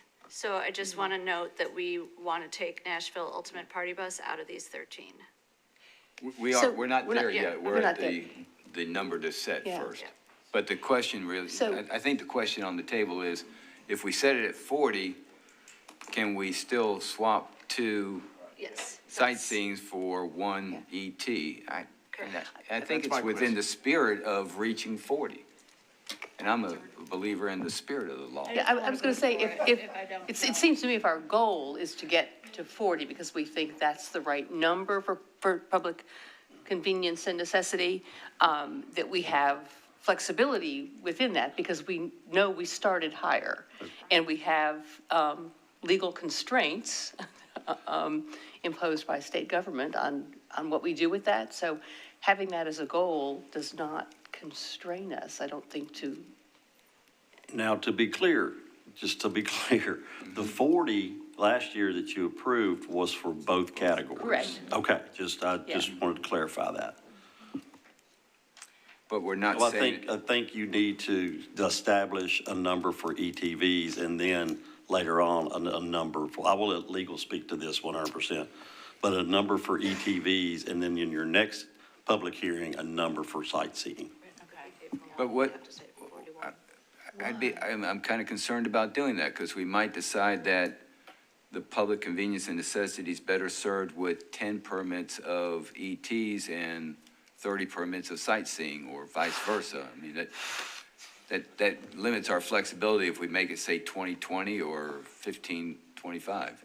They're separate ordinances now, so I think you need, I will stand corrected if anyone wants to correct me, but with them being different ordinances, I think you have to establish a number for both categories separately. I'll let legal speak to this But too. didn't Ms. Haber say that sightseeing were still under the umbrella of ET, entertainment transportation vehicles? In state law, it is. Well, in metro ordinance? For the purpose of the SSV definition, Yeah. it is considered entertainment transportation under TCA 751, 1008. But the Metro Code also requires you to make a separate requisite finding as to the number that meets the public convenience and necessity. One number or two? Because I think Well, Mr. Rick. Chapter 677 requires the finding, which is ETVs, and Chapter 678 also requires a finding.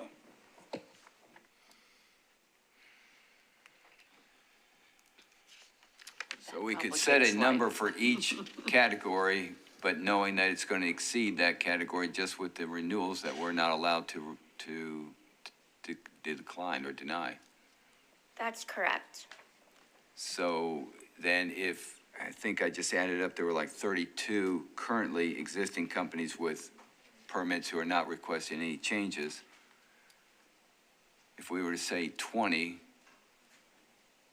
could we still then honor Nashville Ultimate Party Bus by adding in another ET there, even though we set a number below that, while reducing the number on the sightseeing? That may, I don't know if I explained that right. Yeah. So my understanding of how 678-060D works is, it reads, "At the time of the first seated sightseeing vehicle annual hearing, following the passage of this ordinance, no entertainment transportation vehicle permits with a seated sightseeing designation shall be renewed, and instead, all entertainment transportation vehicle permits with a seated sightseeing designation pursuant to 677 that were issued prior to May 1st, 2024, shall be granted a seated sightseeing vehicle certificate by this body."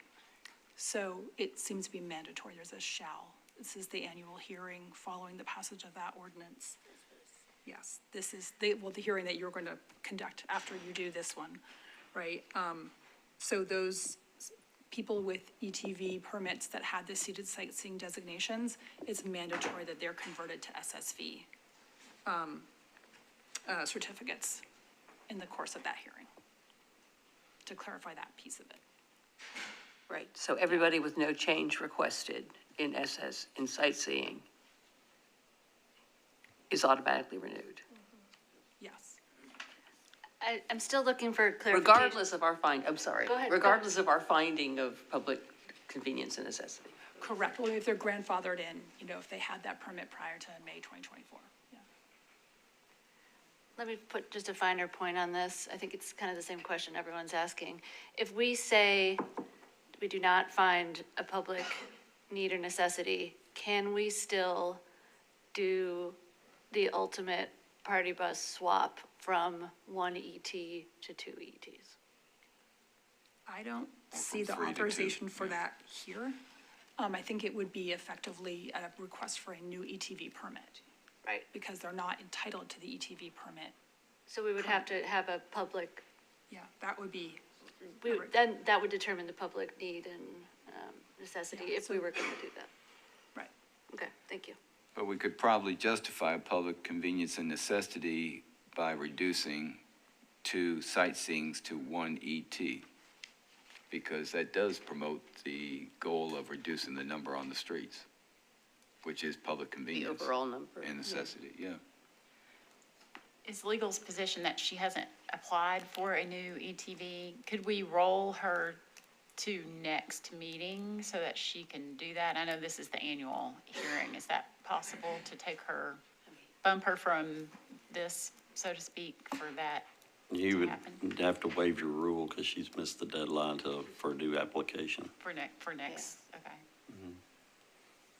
There also seems to be an ETV extreme experience that's dropping their ET permit and then requesting SSV permits instead.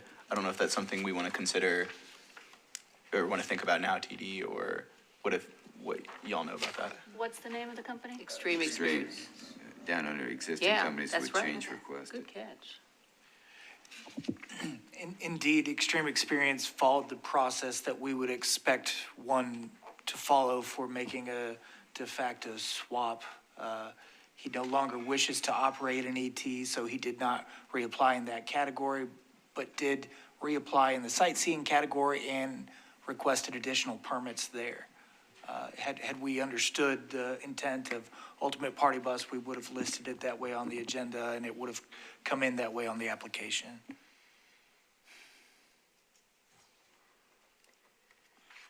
Legal? Are they talking about something over there? Can we decide we want to consider her application anyway? I mean, in essence, is that waiving our rules? Well, or just waiving the formal application and consider the application before us as Right, a new application for 1 ET. Right, recategorize it. Yeah.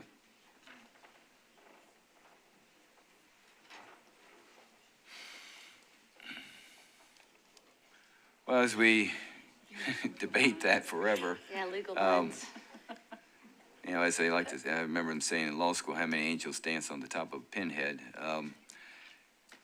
I think, yeah, Chair, if I may, I think we would recommend that the applications stick to what the applications are for. Otherwise, anyone could come in now from this point on and say, I want to switch my application. I don't really want to apply for that. I want to apply for this. And so it's just something to consider as you're considering her request to exchanging a seated sightseeing permit for an ET permit. And I understanding what you're saying, it's reducing a number, but it's not, it doesn't really conform to the code, and there's no mechanism for this as it exists today. And I do think it's in your discretion, but I think there's risk involved. Well, and that's why we didn't do it last year. It was because we didn't want to set the standard that we could do swaps. Well, I think in But if this, it, hold on. no, go ahead. I was gonna say, if it's within our discretion, I want to use our discretion on this.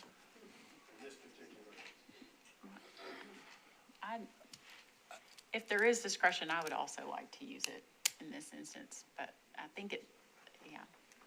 Because I think it does achieve the overall goal of, it would help out her from a business perspective. That's what she is trying to do. She's not been violating, she's been complying with our expectations.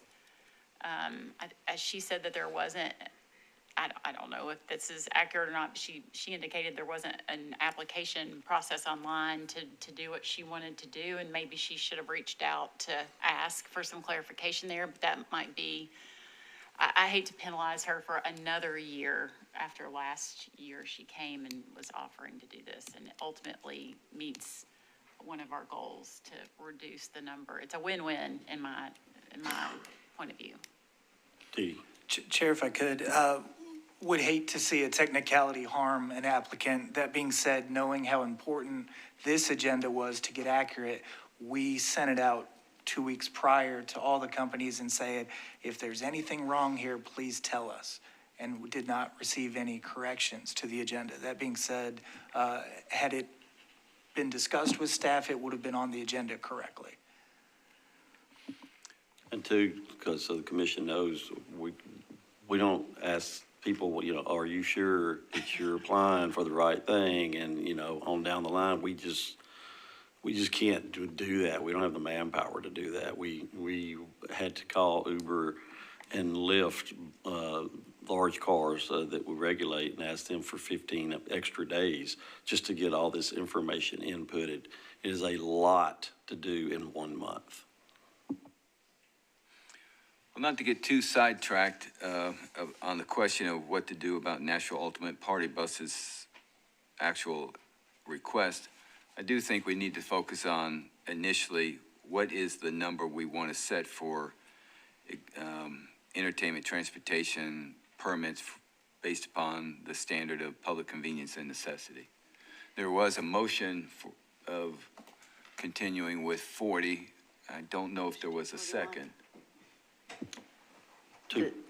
Just to be clear, 40 was for both last year. Oh, that's right. Yeah, that was 40 for, and that was 40 for just this one right here. Yeah, so I think we need to. I'll withdraw my motion for 40 on the basis that was not specified towards one category or the other, so I'll withdraw that motion. All right. Did the representative from NDOT who presented kind of on the history of the study want to take a position on how they want us to consider them at all? Well, we've closed the public Okay, hearing, so okay. now it's time for us to buck up and make our decision. I'd like to make a motion Yeah. for entertainment transportation vehicles to set the number for public necessity and convenience at 41. You're going to put them all into ETs? Oh, we have to separate them Yes, right now? Yes, yes. you have to Yeah. separate. Yeah. So I'm looking at it, when you look at what we are sort of required to grandfather in, I mean, as I look at the numbers, I don't know if this is useful at all, I'm just. No, yeah, what are the numbers We're right now? required to grandfather in 32 entertainment vehicles, and by my count, 46 sightseeing vehicles. That would be the grandfathered numbers. That is correct. For the request of no changes. So I wonder if we want to just divide this 40 by proportionally by those amounts. A few more on sightseeing than, That seems to I demonstrate. haven't done the math, but that's, That seems to fall in line with demand, yeah. with I respect mean, for the services. Given that we've talked about circulation considerations and convenience and necessity around the vehicles being in town is one of those things. And we haven't really heard anything about demand for sightseeing versus entertainment. There's not a good way to judge it that way. So I was just going by proportional numbers. Why do we have to split them up? Because they're two separate ordinances Because the now. code requires it. The law requires it, so you requires it. have an ordinance that governs ETVs and an ordinance that governs sightseeing. Okay.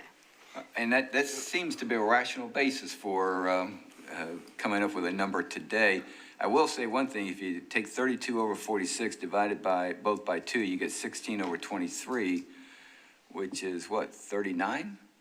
No, Yep. 40. Really, really close. That's, Yeah, 39. Yeah, I was gonna add so another 40%. 39, so we could even set the number at 39 today, but, Or or 17 and 23. 16 and 23, 16 and, or 17 and 23, yeah. With yeah. respect. So I'll make a motion that the appropriate number for entertainment transportation vehicles is a goal of 17. Is there a second to the motion? Second. Any further discussion? All, I'm sorry, sir, the public hearing's closed. All in favor, say aye. Aye.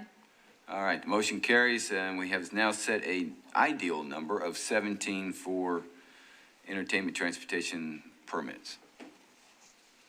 Now, we go on to renewing the existing companies with no change requested.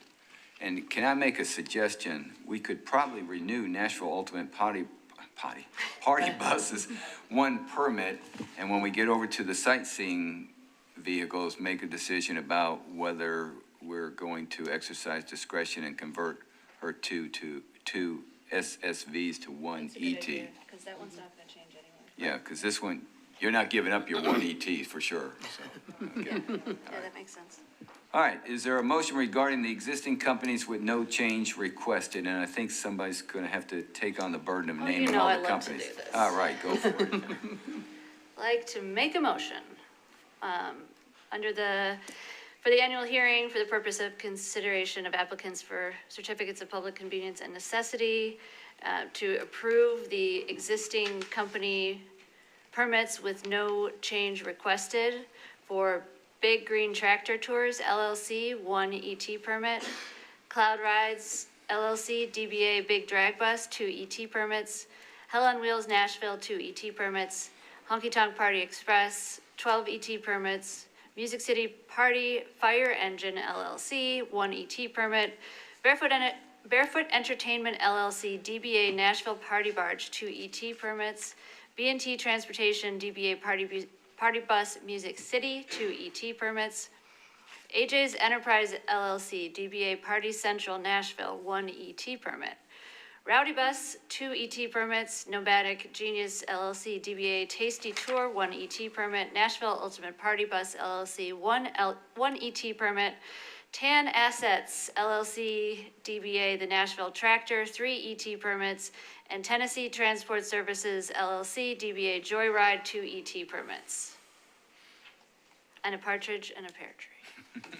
Is there a second? All right, before we vote on that, it's open for any deliberation or comment from anybody, and does anybody have anything? I'm gonna read, Commissioner Butterworth's, email that she sent in asking that it be heard during this meeting, in the deliberation part about ETVs. To my fellow commissioners, I'm sorry that I'm unable to attend and participate in today's meeting. Regarding ETVs, I wish to share with you my opinion based on the information contained in our meeting packet and on my own and my downtown neighbors' experience. That requirements set forth in Rule 801 subsection C have not been met to justify the awarding of any new or additional ET permits, even while acknowledging the non-renewal of 3 permits. Specifically, when considering sections 1, 2, 4, 7, 8, 9, and 10, there is not a basis on which to justify the awarding of any new permits. If you do not agree with this assessment, please be certain to question whether the vehicle inspections were submitted, sound reports were submitted, GPS data has been reviewed by MTLC or a third party, and any reports of section 6.77.420 violations. If this information is not currently available, please defer the vote until our next meeting. I probably, in an agenda item too soon on that, but I wanted to share Commissioner Butterworth's comments about additional ETV permits. So, all right, there's been a motion, a second, some deliberation, and are we ready for a vote? All in favor of the motion, say aye. Aye. Any opposed? And for the public that may be watching or sitting in the room today, the fact that we just approved 32 permits while setting a cap of 17 our hands are tied by, are preempted by our state legislators. Now, our next agenda item, Director Rooker, is the existing company and change requested. Yes, sir. These will still have to come before you with a motion made with your previous statement of 14. It's 17, yes. I believe we know what the motion will be, but we'll have to do each category as we go through them. Okay. So the first category is existing companies that have requested a change for additional permits, correct? And that's Party and Ride wanting 3 additional permits, Upstage Party Bus 14 additional permits, and Yeehaw Party Bus requesting 2 additional permits. Just one point of clarity there, Point- those yes. are the total permits they are requesting. So on their application, they requested 14 permits. 2 of those would be renewal for Upstage and 12 would be additional. That's total. That's a total number. Okay, okay. And I think I've named them all. Is there a motion regarding? Point of clarification. Are we required to approve their existing permits? Yes. Yes. Yes. You are the Which would be existing one ones. for Party and Ride, 2 for Upstage Party Bus, and 1 for Yeehaw. That is correct. Okay. So I guess our first motion is to approve their Approve what's current. there. Yes, sir. That would Permits. be correct. Approve what's already existing. Yeah. I'll make a motion that we approve the existing permits for Party and Ride, Nashville LLC, Upstage Party Bus, and Yeehaw Party Bus. All in favor, say aye. Aye. Any opposed? Motion carries. So we've now bumped it up to 36 ET permits, correct? Correct. All right. Is there a motion regarding their request? I assume we have to make a ruling on their request for Yes. additional permits, correct? Hold on just one moment, Chair. I think we need to make a motion to deny the Yeah, additional. yeah, that's what we're going to do. Like, you need to make a motion to deny the additional. So that would be 2 additional for Party and Ride. That would be 12 additional for Upstage, and it would be 1 additional for Yeehaw. All right. Is there a motion regarding the existing company's request for additional permits as identified by Director Rooker? I'll make the motion that we deny additional permits for Party and Ride Nashville, Upstage Party Bus, and Yeehaw Party Bus. Is there a second? Second. Any deliberation? All in favor, say aye. Aye. Any opposed? Director Rooker, we're now on to existing company, well, we don't have to do anything about the ones who are not renewing, right? No, sir. You do Okay. not have to do anything about those. Those are just listed for your information. Now we have the new company applications. A new company application is for Music City Mafia. Nashville Adventures is the company that filed on ET but wants to be sightseeing. So we haven't heard from them yet. And then Nashville Procure is the other company. So you would need a motion to deny their permits, or their application, I should say. Is there a motion on the floor? I make a motion that we deny the new company applications for Music City Mafia, Nashville Picturesque. Is there a second? Second. All in favor, or any deliberation? All in favor, say aye. Aye. Any opposed? Okay. And we're deferring Nashville Adventures down to the sightseeing. So now we're at the seated sightseeing vehicles, Director Rooker. Yes, sir. We'll open a public hearing for the seated sightseeing vehicles. Right now, there's 49 sightseeing permits in existence and in use. There are 10 companies that are not requesting any changes. Okay, I'm going to open the annual hearing for purposes of consideration and application for certificate of public convenience and necessity for seated sightseeing vehicles. And you're up. Yeah, what's your name? My name is Paul Whitten. I'm the founder of Nashville Adventures, and I do have a fancy PowerPoint, my friend. Get your mic up. Well, usually people can hear me just fine. Hopefully y'all can hear me all right. Oh, also, real quick, I made sure I wasn't crazy. I went on the website. I am not seeing a separate sightseeing permit application. So I went on there and just because I'm like, if I screwed something like that up, I'll be the first one to say I did, but there is no separate sightseeing permit application. I believe there is, hold on. Maybe I'm blind there. So if I am, I apologize.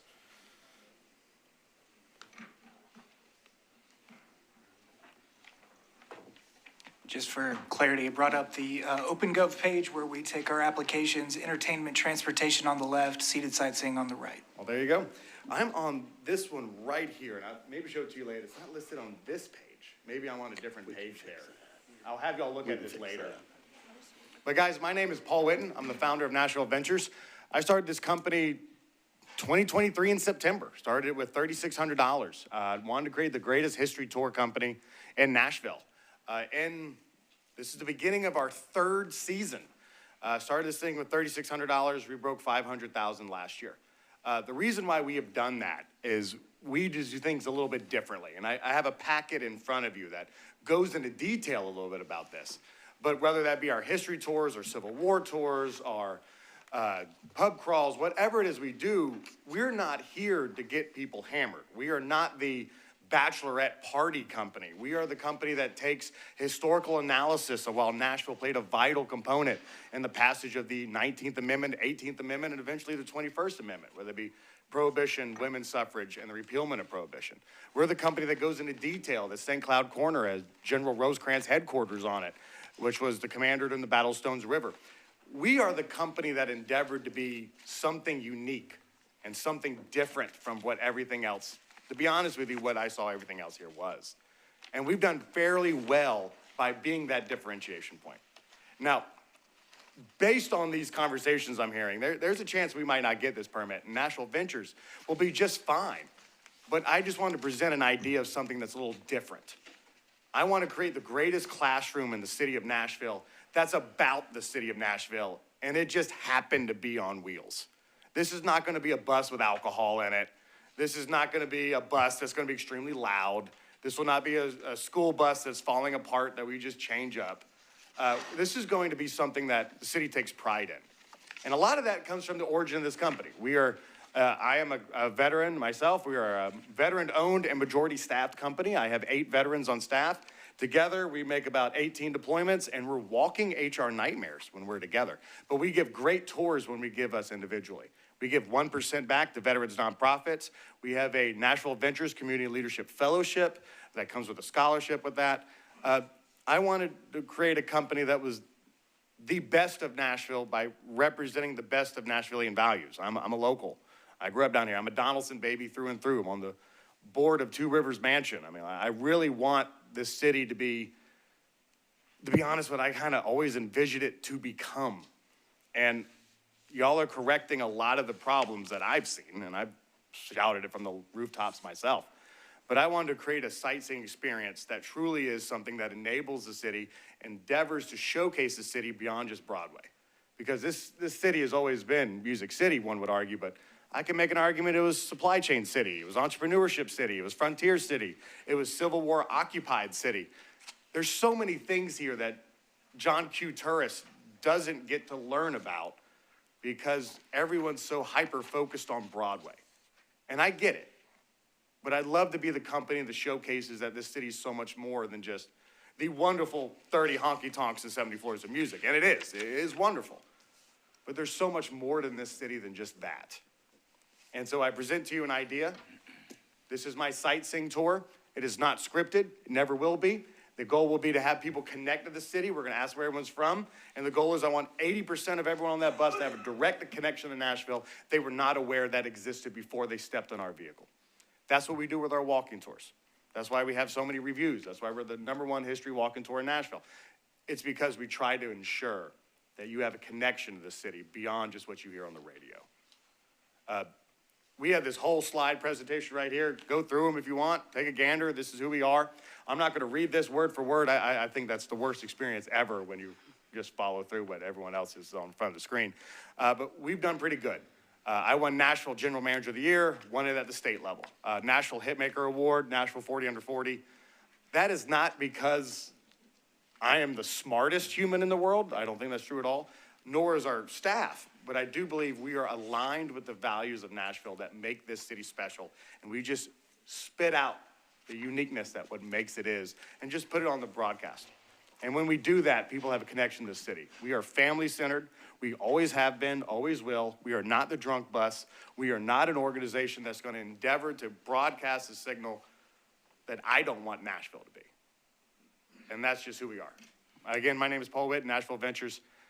Please consider us for a sightseeing permit, but I completely understand if we hit that limit. But if you want to have the best classroom that ever existed in the city of Nashville, and it just happened to be on wheels, please approve my permit. We'll make you proud.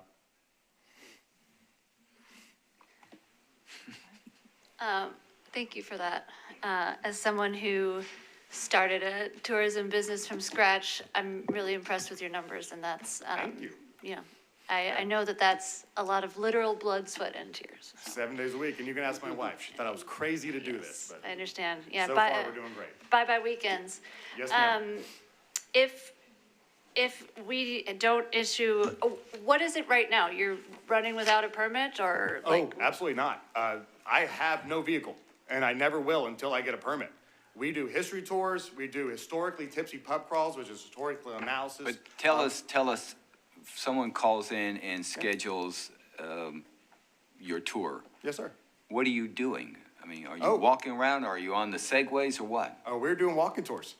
That's what we do until you give me the permit. And where do you meet your customers? It depends on the tour. That is the 7th and Broadway at the Grand Lodge of Free and Accepted Masons. It's on the flagpole in the bottom of Riverfront. It's at Church Street Park for some of our tours, specifically our haunted history tours. And that's where it depends on the tour itself. But we have different meeting locations, and we've been operating for a while. We had 25 people this morning, so we definitely have a winning formula. But we don't get in the way, and we always do things the right way. And you take people with a guide and you walk them around downtown or wherever the tour is? Yes, sir. Okay. How long do your tours last? Depends on the tour. So our history, and to be Now honest, you are sounding like a lawyer. I'd say 90 minutes, but we're Yeah. such history nerds. Like I started this company to justify these useless history degrees. Not gonna lie to you, but so we would have a group of people, and we try get not to all lie these to me. questions, and so like a 90-minute tour can turn into 2 hours pretty quick. Okay. But that's really what makes us unique. Is that how many Do tour you companies have people wanting headsets to on stay? people, or is it just speaking out loud? Oh, so if you're asking about our XR experience, that just started last week. So I have this kind of hill to die on, and that is that history should be approachable and enjoyable by everyone. And a lot of times public history, in my humble opinion, leaves a little bit of gaps in that. I would love to give the 15-year-old who is not very into the history class to love history. So we created this XR headset. Use a Meta 3 headset, and what happens, you stand in front of Fort Nashboro, Cumberland River freezes, John Donaldson comes out and talks to you, tells you how this city started at Fort Nashboro. You're gonna go in front of the state capitol. That state capitol's gonna be built right in front of you with our XR headset. And you're gonna have William Strickland talk to you about why he created this without a dome and the importance of this and how this state capitol played an influential role in city and state politics throughout the American Civil War, which led to Andrew Johnson becoming president. God help us all for that decision. And then we're able to go into Printer's Alley and talk about some of the musicians that are over there. I was in, 101st about 15 pounds ago. But when I was in there, we heard about Jimi Hendrix, got kicked out of the army in 1962. He was in Fort Campbell, and he came down, walked on Printer's Alley. These are the stories that people don't really hear down here. And so our XR headsets provide that, and I love it. I just became a really big proponent of VR and XR experiences, especially in historical homes, as being an excellent manner for people to get really in front of history, even if they're a little bit reluctant at first. Just a follow-up question for your vision here with the entertainment, transportation, sightseeing. Where do you envision loading people on? Will it be hop on, hop off? Where will you park as you are at the Capitol? Where will you be? So and that we're sort not, of thing? so we're not gonna be low speed. We're gonna be out of everyone's way, but a meeting point, as of right now, I really love 41 Peabody. We have offices in the Nashville Entrepreneurship Center. There's some wonderful spaces over there, but I just found out Starbucks is moving there like literally 2 hours ago. So that might need to pivot a tad bit. But that's what I'm looking at right now. On top of that as well, there's a wonderful parking garage over there that has that space available for us to utilize. Ultimately, we are never going to be in people's way. That's not how we're going to operate. So with that, we're going to be the least obstructive, and we're going to be the best history tour we can. The whole goal of this is that y'all are going to be not grimacing when you see us. Well, tell us how you're going to pull up in front of the Capitol, have someone use your virtual reality. Oh, the XR Hold on, headsets. let me ask a question Excuse me. first, please. I'm sorry, sir. How someone's going to use their virtual reality headsets or have a guide tell them about the Capitol and not stop the vehicle or move slowly? Well, for that case, Bicentennial Park has a bus drop-off point. Like, that's part of Bicentennial Park. Well, let's say we're downtown at the Capitol or going by Music Row or Printers Alley. If we're at the Capitol, we utilize that Bicentennial Park location where you can get out of the vehicle even and walk around. They got a beautiful state map over there. That's what that's used for, is buses, and it gives you a great upward angle view of the state Capitol. I would not go near Legislative Plaza, or I wouldn't go on Church Street to do that. That would be just kind of a nightmare. Music Row, to be honest with you, I probably wouldn't go to Music Row. There's a lot of infatuation with Music Row. I get it. There's a lot of great studios and history there. But to be honest with you, the entertainment factor that I really want to provide on a sightseeing tour would be more concerned with the historical events that occurred in the American Civil War. That would be, the events that happened with the Civil Rights Movement, which would involve some Church Street movement. But things of that nature. I do not know we would go to Music Row, and that's completely honest. What kind of vehicles? I love to get a DS9. DS9 has a big wide glass on it. We have enough cash to be able to get that, and I don't think I would need an SBA or anything like that. And that vehicle would be able to drive and have a very classy, I have that written up here, a non-obnoxious wrap. It would just be something to be prideful of. But that DS9 is perfect. It's about 35 seats. I already have a gentleman I would love to have hire for it. He works at Christ Presbyterian Academy as a school bus driver. He's retiring, and we're part of that church system. So we already have a number of people we'd be liking to hire with the CDLP for that. I have a question. I'm glad you're using your history degree. If you find out something to do with a sociology degree, let me know. Do you teach about Isaac Franklin? No, but I could. The thing about Isaac Franklin is that that's a... If you're teaching history, you got to teach the parts that may hurt. Oh, absolutely. And there's some real stuff over there. I'll give you some of the examples that's tough to talk about. Maxwell House Hotel on Church Street. That's where the Ku Klux Klan had its first national convention in 1867. Things of that nature that are very hard to... Oh, bet you didn't know that. There you go. Now you know. Not that particular part. Yeah, there you go. But there's aspects of history that... But if you're going to convince me that what you're doing is important, you need to teach it all. And I believe there's some places downtown, there may be some markers now about where there were slave sales. Oh, yeah, there was a Nashville Slave Mart, absolutely. Right. Is that part of your tour? It would be. We do a number of civil rights tours now. Usually those are hop-on services. We're doing one on June 6th. I've also, for the Freely Festival, was a historical consultant over that, where I talked about Diane Nash, talked about all these influential figures that really help. Isaac Franklin was pretty influential because his money helped build Belmont.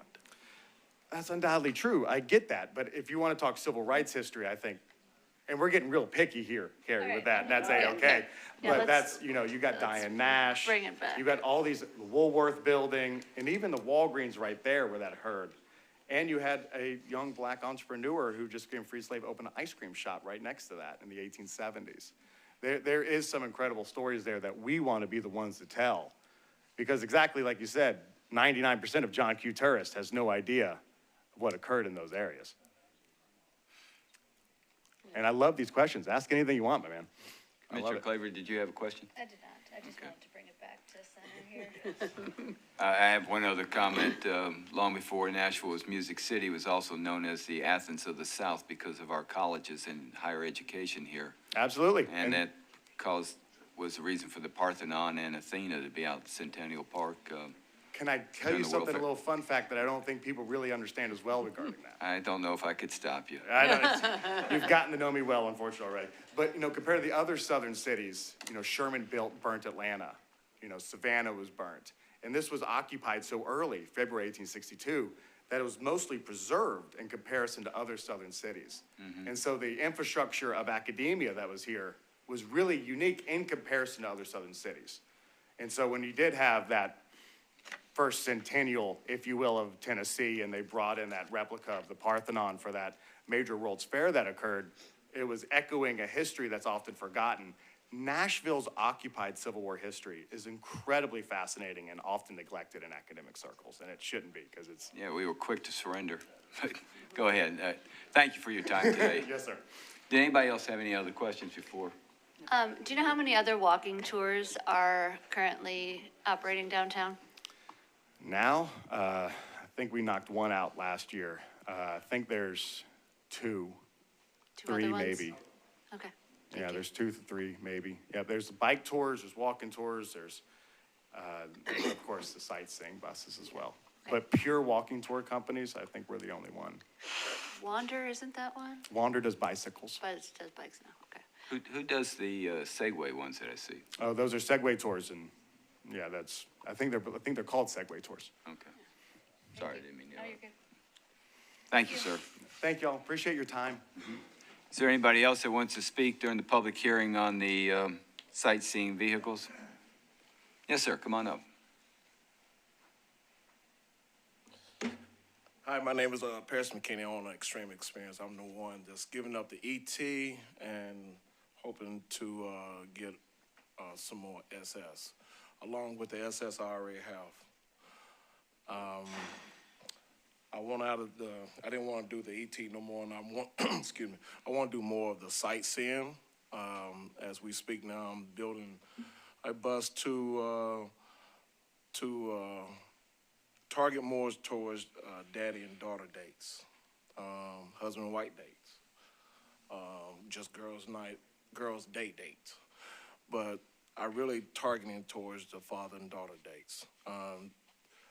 I see a lot of kids that's down here when I was with Extreme, had Extreme going and stuff like that. And it's just not a lot of things for kids to do. I have 2 girls of my own. And if it was something like this back in time, back years ago, that I can be kind of with my daughter that one-on-one time for the amount of time that we're together, just speaking, just hearing, just bonding to one another. I have done my research on it, and I think Nashville, it'd be different from everything else, You also get a tour of the place of Nashville. But the bonding time is one of the things I'm really focused on. There will be no alcohol on board at all. Nobody's coming on drunk. I have 90 minutes with you, and just to have a time for you and your significant other or your kids. The bus is in process of getting built as I speak. We're hoping to launch at the end of May or right after CMA. So that's the reason why I'm giving up the ET, and I really appreciate it if I can get it, a couple more SSs. After that, I don't want no more permits. I just want to ride out what I have. When we went through the ET process of getting permits, I was the one that never got in trouble. They will vouch for you. I've done everything by the book. And I am, a veteran for 15 years, so I'm very strict with what I do. We got stuck with one, and Extreme took a beating. Extreme Party Nashville took a beating, and I just couldn't keep it going no more because we was losing. The SS was kind of picking up, so I'm like, let me switch gears over here. So I did do my homework of giving up my ET. A lot of people said, why are you doing that? Why are you doing that? You never get it back. I know. I'm done. I want to go with something that's family friendly. You know, husband-wife dates, girls' time out with not drinking, you know, and just a bonding time that's not just for tourists down here in downtown Nashville. I want the locals, to give the locals time to come out and to have some fun. You know, yeah, you may do a spin maybe downtown, but we'll kick out going to other places and stuff like that, away from all the beaten path downtown on Broadway. So I really would consider, you know, if I can get that other ET and stuff like that. Before I leave, this is the bio of what we're going, everyone would hear when they're getting on now. They say the blossom doesn't grow in a hurry. It grows only when it's in the right soil, the right sunlight, enough room to breathe. In our fast-paced world, we often forget the most important relationship need. There's some intentional space to truly bloom. I created Southern Blossom to be that space. This bus is just more than just a beautiful. This bus is just more than just a beautiful bus, but it's the beautiful of Nashville, our moving sanctuary designed for the art of connection. Whether you are here with your sprout for the very first T-bus party, or you're here in full bloom, celebrating a lifetime shared story. My hope is to the next hour belong entirely to you as we journey through the city. I invite you to put away the outside world, sip on the arsenal blends of our favorite corners of the South, and most important, discover something new about the person sitting across from you. And that is what we're going to do. I know I've been holding back. It's out in the universe now. People behind me. So I just want to create something different. And this is be something different, and I think Nashville will really appreciate it. But it's just not for the tourists, but it's be for our city outside, the people who don't really come down towards your corridor. So that is the reason why I gave up my ET and hoping that I can get one or two more outside the SS I already have right now. That's all I have to say. Comments, anything? Yeah, I have a question. It does sound like you want to create a peaceful, nice environment for people to enjoy your vehicle and travel and move around the downtown or the outskirts. What is the sightseeing aspect of your business? I mean, as we go. Because that's the umbrella you're under. What is the sightseeing? I mean, it just tells about different parts of the city or where we're going to. Like, we'll go down towards West End. We'll tell about West End, tell about the Parthenon. We'll come down towards downtown. We'll kind of just strip down through there. We have different routes that we're still planning on, but we tell you about our city as we have, music on there too. Will you have a video demonstrating the thing, communicating about the sightseeing, or will you have a guide? It'll be a video, with the recording.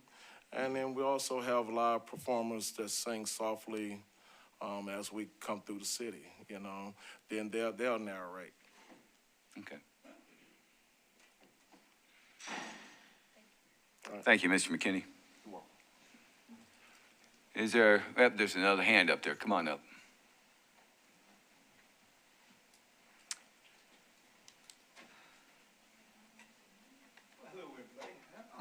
Hello, everybody. How you doing today? Thanks for having me. My name is Patrick Kludak, owner of Upstage Party Bus, co-owner, I should say. My wife would kill me. Sorry, hon. But anyhow, I just wanted to come forward as far as sightseeing tours. I have already been denied the additional 12 permits that I was asking for ETVs.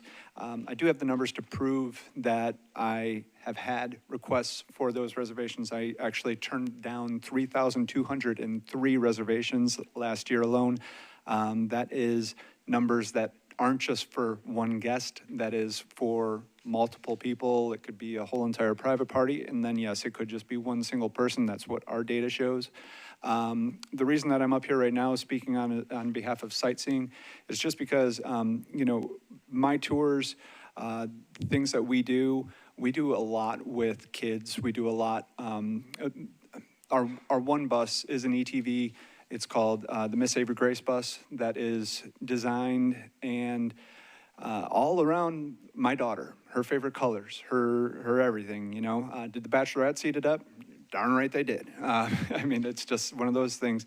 But we have a ton of kids' parties. It is a thing that we do outside of the weekend hours for the fact that we have so many children around this area that want to experience something like the party buses, but more fun and not have alcohol, obviously. That being said, with it not having alcohol on board, I know sightseeing tours are not allowed to have, number one, not allowed to have music, right? We're not allowed to have anybody standing, correct? For sightseeing.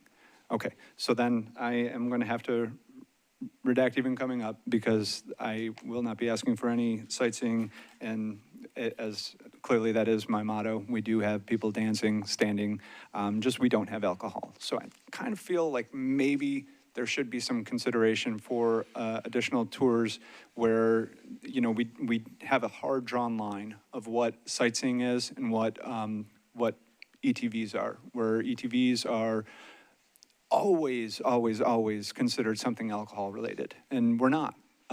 We are trying to give kids and families in the Nashville area something really fun to do. And what is a better way to cruise around Nashville or to see Nashville than cruising around with the music going and wind in your hair?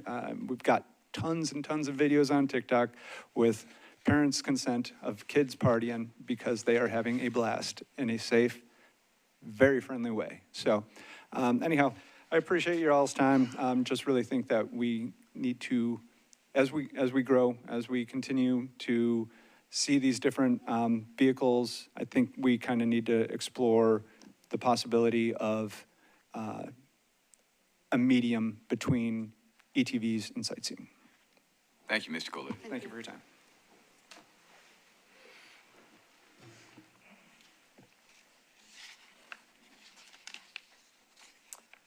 Hello again. Just thought I'd get in one last word.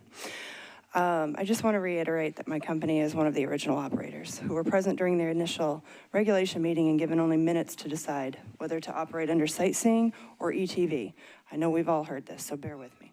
That decision was made under pressure without full information or clarity on the long-term implications. I have consistently requested reconsideration of that original classification so that our business can operate as it should have been from the beginning of these regulations. Now the new ETV number is 17. Just reduced without the support of a new traffic study or updated data. Okay, to clarify from earlier, I do turn down business daily. I think you all questioned that earlier, that none of us brought that up, but I can speak for all of us when I say we all have to turn away business. What I'm asking for is not special treatment or expansion beyond reason. I am simply asking for a fair correction to be placed in the position we should have been in the original process, been conducted with adequate time, transparency, and accurate information. Also, if you're considering extremes swap, maybe we could just swap our permits. He wants ETV and I want one ETV. I mean, he wants sightseeing and I want one ETV. Thank you, Ms. Cormer. Yep.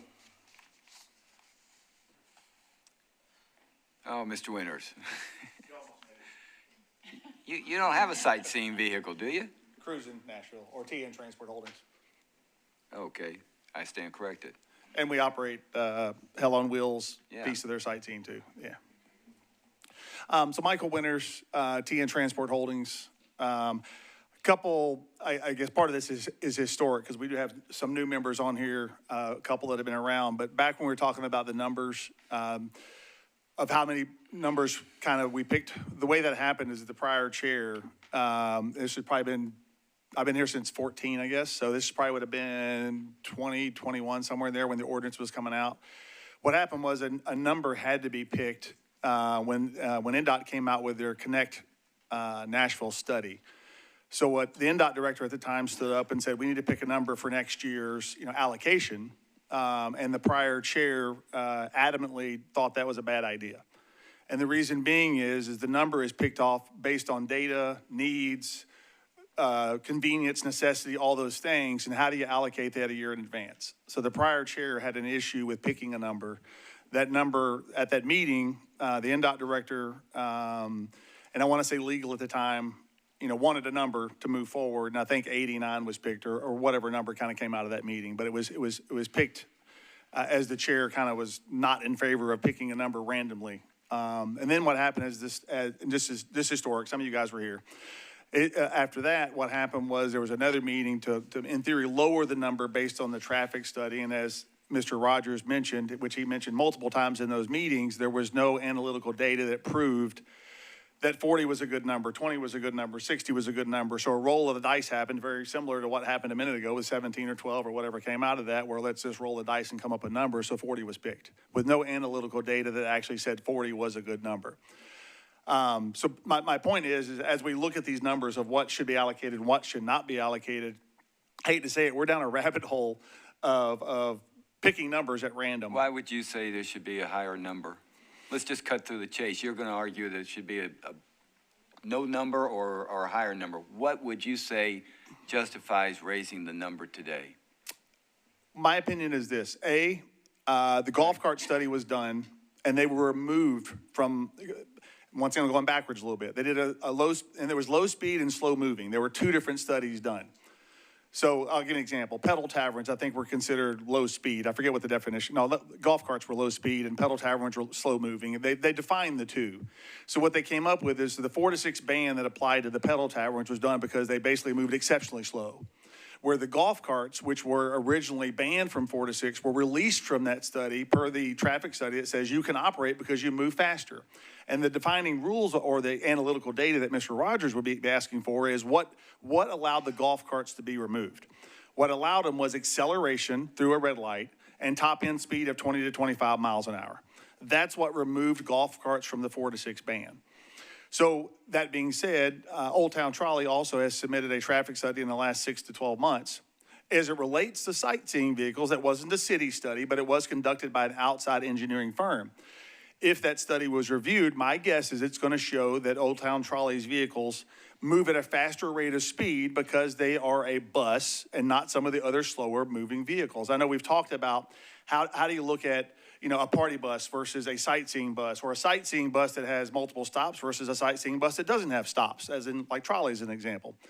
And so there is a study out there that's the most current study, and that's probably Old Town Trolley's study that shows their average speed of vehicle while making their stops around town. While that wasn't a city-ran study, it was using the same company that I think the city has used in the past.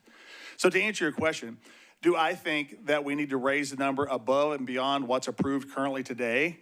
By approved, I mean has a permit. No, I don't think we do. But what I see happening and what has been, I'll say, forced a little bit on this commission, and I don't mean that in a bad way, is we're now trying to retire permits. So if we pick a low enough number, 40, 25, whatever it is, every time somebody doesn't renew, like this gentleman back here, his permit gets retired. There is no allocation to another company. There is no way for another company to pick it up because we're picking such a low number that all those permits that aren't renewed for whatever reason are simply retired.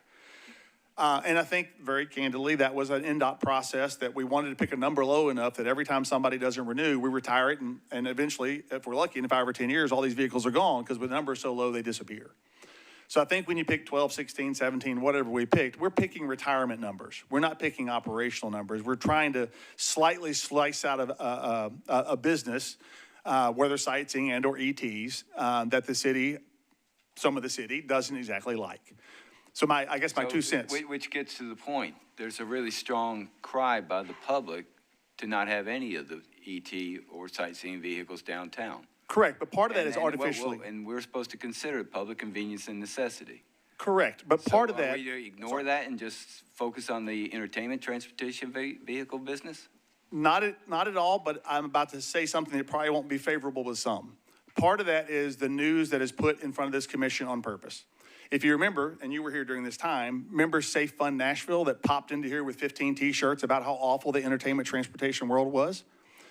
That was put together by one of the organizations that's speaking here that talk about how they don't think we should have them. How many other cities have entertainment transportation buses like Nashville allows? Are there other cities that you're operating in? No, it's too challenging to do in other cities. Okay. Yes. Is that not a point to be considered here? Meaning, I'm sorry. Meaning that there's no other cities that you're doing business in because they're too challenging. Shouldn't we be considering the fact that other cities have banned them, basically? Oh, it's not that the city's challenging. What I do in another city is challenging. Mm-hmm. I haven't explored any other city.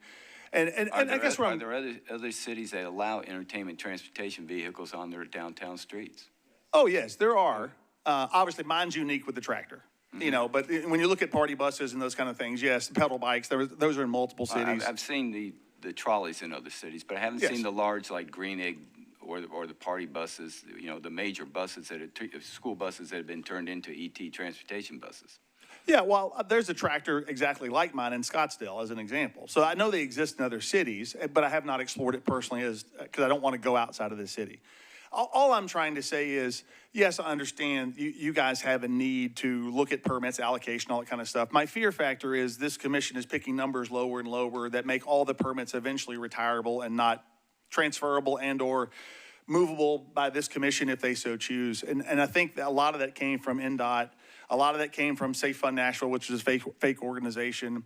A lot of that comes from just places that were, you know, that were, I hate to say it, fake news, to use the word, that were put in front of the commission to push, you know, certain things a certain way. You know, and when we talk about enforcement, that conversation was brought up earlier, and I think Ricky could probably say this, is if you looked at complaints that happened in 18, 19 compared to now, they're non-existent. You have better operators, better processes, and some of the complaints, if you look back in 19, I remember looking at the Hub reports, there was 100 some odd complaints from one gentleman. Some of the complaints were filed by commissioners very candidly prior to approval time of permits. So I think we've gotten better with how we run these companies, and the operators that here do operate better. So to answer your question, do I think we should do any more than what's already approved? No, I don't. But I think lowering this number every single meeting so we can retire permits, to me, based off a traffic study that Mr. Rogers and multiple other people on the commission at that time did not like the study, did not like the number, and very, very candidly didn't want to vote on 89 or 60 or 40 or whatever it was. But we're kind of forced into, we got to pick a number. And little by little, that number's been chopped. Well, we're keeping the same number.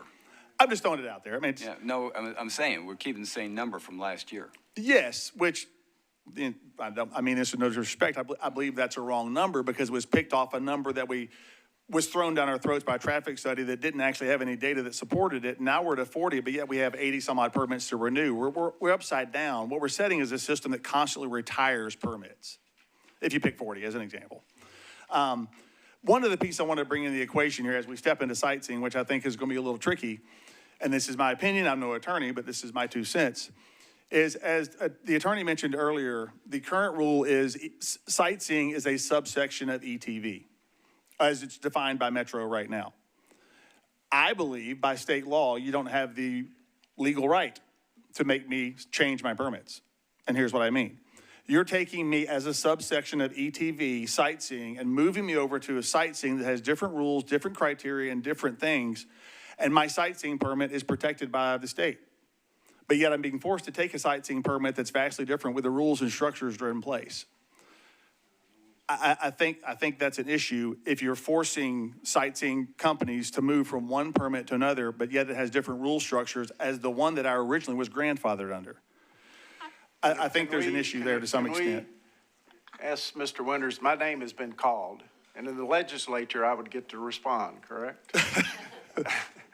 I didn't like the study. I just had further questions about it. We're not forcing anybody to change, Mr. Winters. But does it not say that all permits will be moved to new sightseeing permits?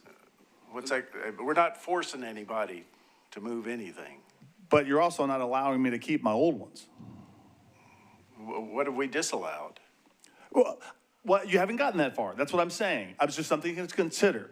By the way the ordinance was passed by City Council, I think all sightseeing permits get converted to the new sightseeing permit, which I think there's some obstacles there, I guess is my point. I think that's also a metro ordinance. Yeah, It's a matter we for didn't you do to that. take up with your, well, you don't live here, but with the I do. city council. You do now? Yeah. Okay, okay. Welcome. Yes, thank you. When did you move? I'm over in the Gulch, but I was born and raised here also. Nashville Memorial Original is where I was born. Weren't you living in Missouri? Yes, I have houses in both. Okay. You changed the teams you cheer for? Yes, a little bit. All right. No, that's fine. All right, well, that being said, I think you're gonna have to take that up with the Metro Council. Well, where I'm going with that is state law overrides Metro, no matter what they voted on. And I think state law guarantees sightseeing permits that they can't be moved and/or revoked It without. says revoked, I don't know about being. That's just, once again, consideration. But it's for your lawyers and Metro Totally Council's agree. lawyers to figure out, so. But that's what I wanted to mention. There is some pressure studies out there that talk about the sightseeing and speeds and traffic flows and that kind of stuff. And also the golf carts, like I said, were released because of the speed structure from the 4 to 6 and that kind of stuff. But that's in a nutshell. I made a couple of notes as everybody was talking. That is, I wanted to share.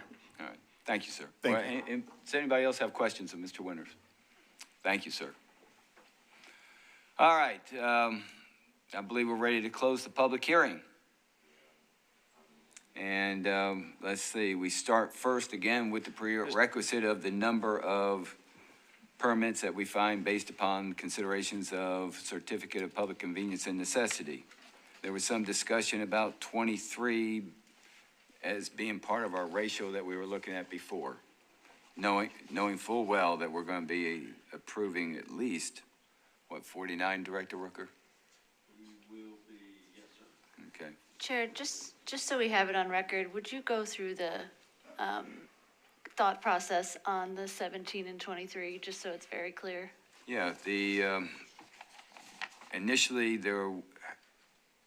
last year, there was a finding by this commission of 40 permits for entertainment transportation vehicles.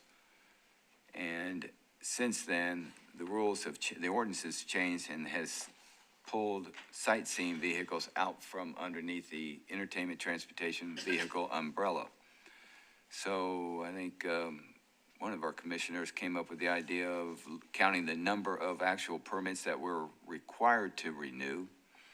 And with that ratio, we came up with 32 and 46, breaking it down to 16 and 23 if you divide it by 2. So you got almost 39 there. So then we said 17 was what we voted on for entertainment transportation vehicles, leaving open the possibility of 23 for sightseeing vehicles. Thank you. So that was not a random number that you invented, correct? Of course not. Okay, just clarifying that part. I think I made the comment that seemed to be a rational basis for complying with the change in the classification of entertainment transportation vehicles. Thank you, Chair. You're welcome. I'll make a motion that the appropriate goal for seated sightseeing vehicles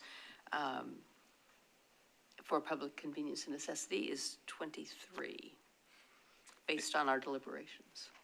Is there a second to that motion? Second. All right, any further deliberation or considerations? I have a question for legal, or maybe this is getting off track, but is it true that if we try to say take 2 sightseeing permits and change it to ET, like we're not allowed to take those sightseeing permits based on the state law? Is that correct?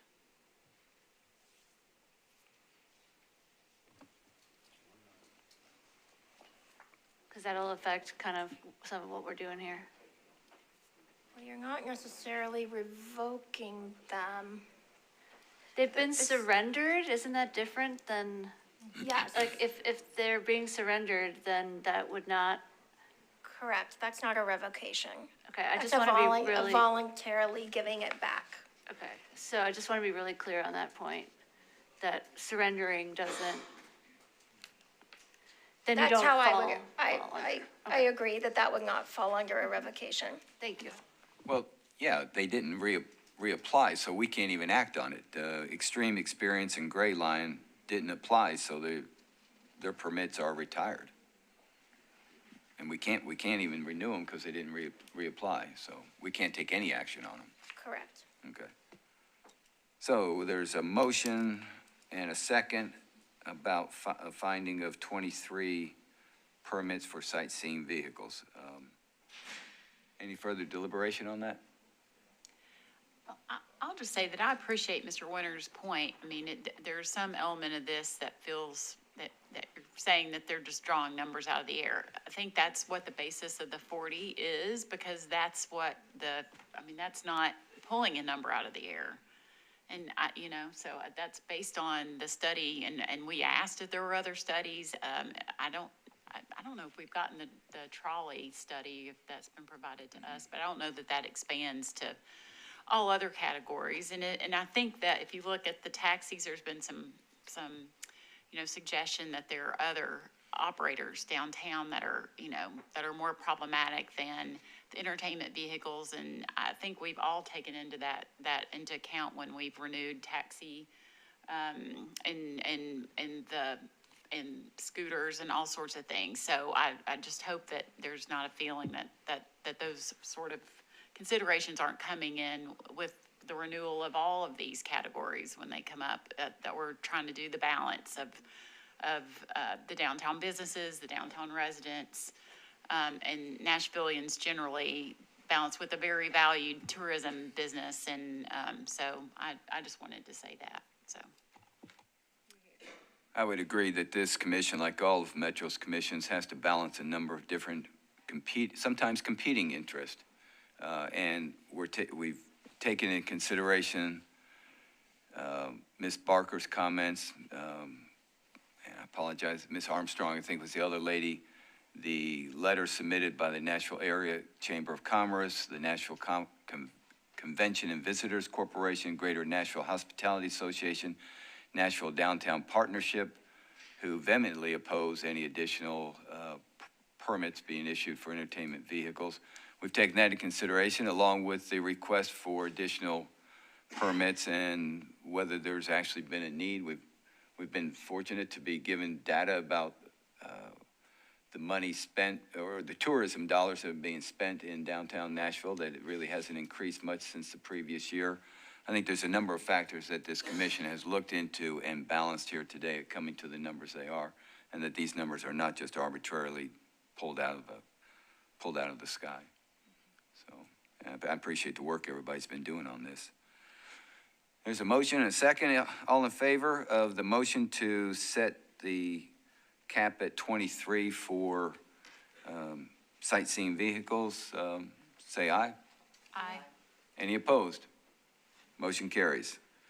Now we go into Director Worker. I guess we're into the existing companies with no change requested, that we seem to have our hands tied about granting those. That is correct, sir. You have 10 companies that have not requested any change at all. So I would move forward with going on and granting those.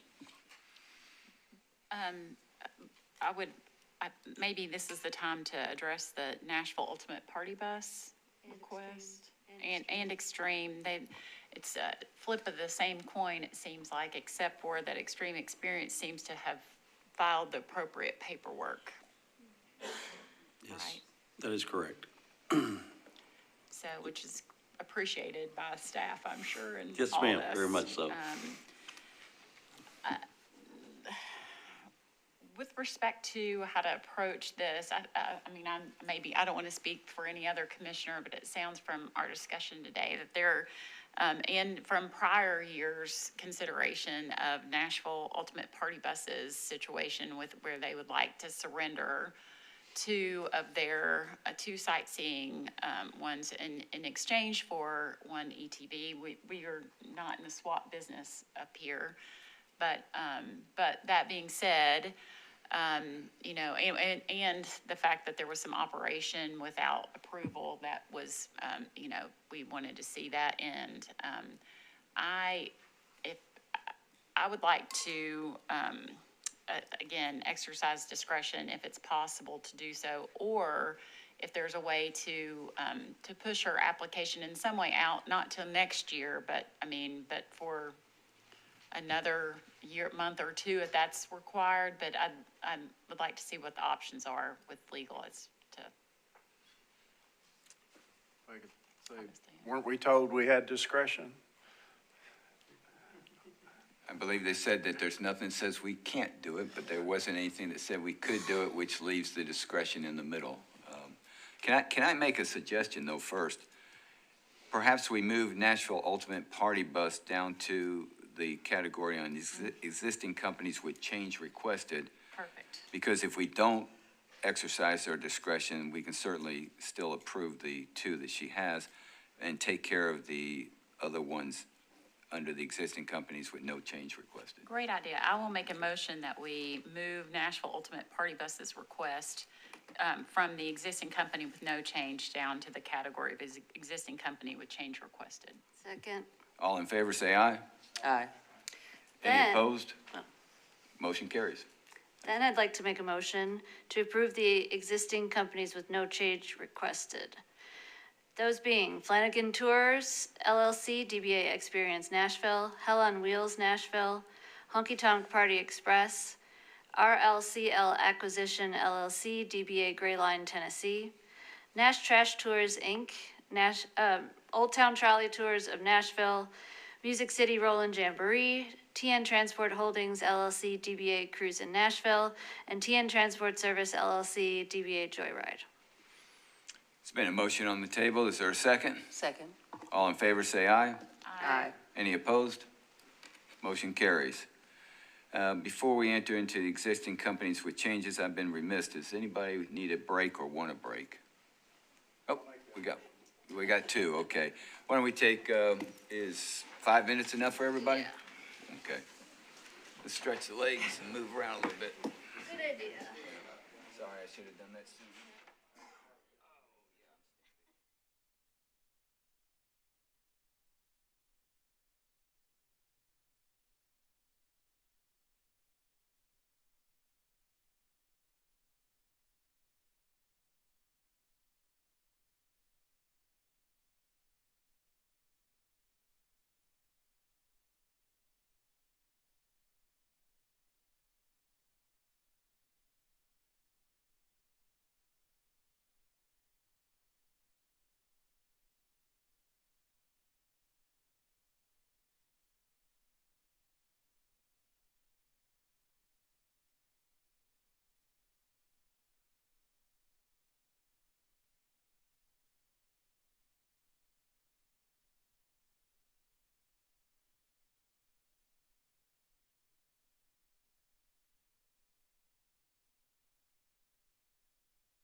approve the existing companies with no change request, and we're on to the agenda item of existing companies with a change request, and that is Extreme Experience, the Redneck Company Tour, and Nashville Ultimate Party Bus.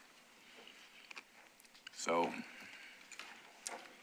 Director Rucker, am I leaving anything out? No, sir. Extreme LLC, I believe they're the ones that are wanting to swap and get another sightseeing, and Redneck Comedy Tour has two sightseeing and requesting one additional to give them three. And Nashville Ultimate Party Bus is asking to surrender two SSVs and get in exchange for one ET. One ET. Now, I believe that will be in exchange for an ET, and you already have one ET. Correct. You don't have one. She does have one. But you won't give two for another, so that would make two total.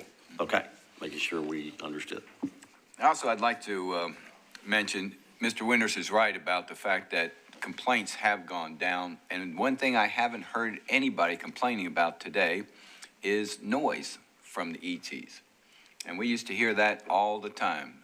And perhaps the lack of any complaints about noise may be, and I don't want to encourage anyone to come up here and try to talk about noise, but that might also be another sign of an improvement of the entertainment transportation vehicles becoming part of our community. So, Chair, I will say, oh, no, it's not always like that. I will say it's gotten better. Good. Pretty much the only complaint we do get are noise complaints, and generally generally they're from neighborhoods, from the Gulch, from areas like that, that's where you would expect them. It has gotten a lot better. I don't think we had any over the weekend against ETVs. So it has gotten better, for the record. I'm glad that that's on the record as well. So thank you, Mr. Winters, for bringing that forward. And to add to that, just for the record, since this is the annual hearing, the commissioners do get a report of those ETV complaints through Hub Nashville. They are not individually investigated, but patterns do happen over the course of years. Yes, they do. So, just so everyone knows, we do have that as we take into consideration too. All right, so why don't we first take Redneck Comedy Tour's request for one additional permit. I think we should take them individually. Wouldn't you agree, Director Rucker? Yes, sir. Okay. Let's start with one that's a little simpler. Redneck Comedy Tours currently has two SSV permits, and they're requesting one additional one. Is there someone here?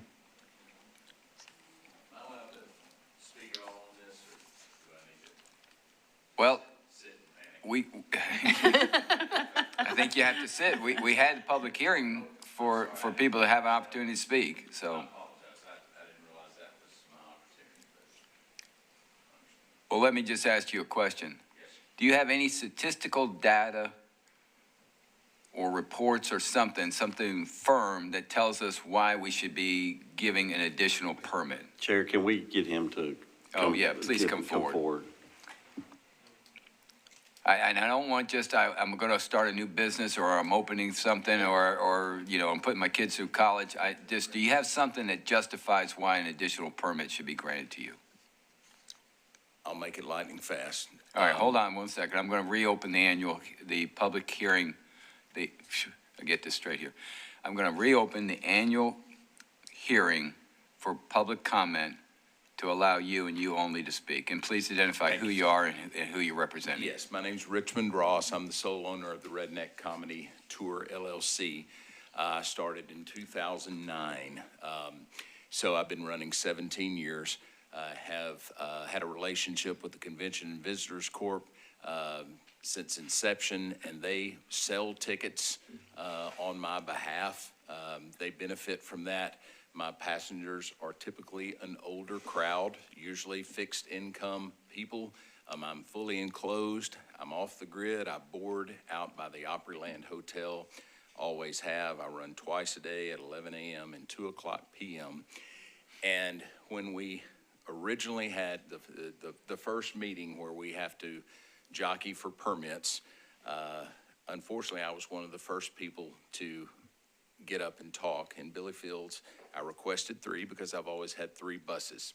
I don't want any more, just my 3. And he said, in the spirit of good faith, while we're still sorting all this out, would you be willing to play team and operate with 2 right now until we can sort all this out? And I thought, sure, I'll do that. And then I listened to everyone else explain their situations, why it would absolutely floor them financially. And then I watched people walk out with, double-digit permits, and I have just wanted my 3, and I felt I did not advocate well for myself. I should have explained that I have a special needs child that will never be independent. We've all got our stuff, but I did not advocate for myself. I thought in the spirit of playing team that I was doing the right and fair thing, and I feel like I've been punished for that. I feel like Morgan Freeman in Shawshank Redemption coming up for parole every time and asking for it and getting denied. But I feel like I have to just come back and tell y'all that, because I just, none of us really knew what we were up against, but I really would just love my 3rd permit so I can operate my 3rd bus and not have to worry about anything. That's I've been doing this a long time, and again, the CVB, we've been partners in this from the get-go, and it's on me that I didn't plead my case more, but when Billy asked if I would do that, I thought it was the right thing to do, and I just felt obligated to come back and share that again. So that would be my reason. You asked why I feel I needed another permit. It's because I've got to always have that bus just sitting there collecting dust, and I'd really love to be able to use it like I originally did. And you're Richmond Ross, right? Yes, sir. Thank you, Mr. Ross, for your comments. Thank you for allowing me to speak. All right, I'm going to close the public hearing again, and we'll get back to deliberating on Redneck Comedy Tour's request for an additional permit. I'd like to make a motion that we approve 3 sightseeing permits for the Redneck Comedy Tour LLC. It's a motion on the table. Is there a second? I'll second for the purpose of discussion. All right, there's been a motion, a second, and that is to give Redneck Comedy Tour approve their previous 2 permits and their request for 1 additional permit. It's open for discussion now, or deliberation. I'll start. Part of the reason I didn't want to allow swaps, or don't want to allow swaps, is because that can lead to some very, conversations we don't want. However, it seems like in these 3 cases that this is an inherited issue from, I think, before a lot of our times. So I'm wondering if, and I don't know the answer to this, but I'm wondering if we can do a one-time sort of, what's the word? Just sort of even the playing field on the old companies that keep coming to us and saying the same thing without opening the door to ongoing swaps. Is that possible? I'm gonna lean to I think it's possible. The problem with doing giving Mr. Raw Redneck Comedy Tour another permit is I think you've exceeded your number of 23 now. But if you swap Ultimate, you're gonna have 2 sightseeings left over that are existing. They're not new. So then I think you have a possibility of granting one of those to him. So I will say, we deliberated previously and got to 40. we have been sort of compelled to use a ratio to divide those between the two different categories because of a change in the ordinance. And so we had to find some rational way to do that.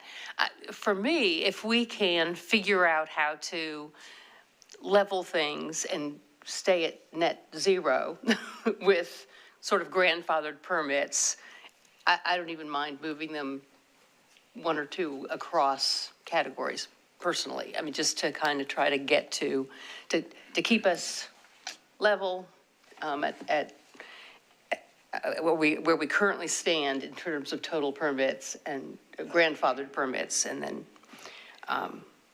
maintain our goals.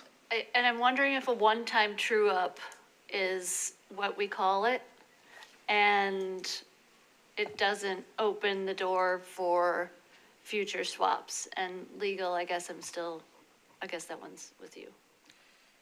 Well, I'll just say, I think with respect to Redneck, it's not a swap. He's asking for an additional permit. I'm but- talking but about all three of them. A net ratio, Yeah, a net like ratio. overall, Yes. but not swaps or any transfer of ownership or Thank anything you. like that, just to clarify Thank for you. it, that we're not doing that, yeah. And we do see the Gray Lion, it did not renew, so there's one SSV permit that's Sure, falling off you the can chart as transfer well. that, you can transfer that one. Well, we're not even transferring, Let's not just, do that. Let's not do that. Right, Yeah. exactly. I like where you're thinking, Ms. Wesson.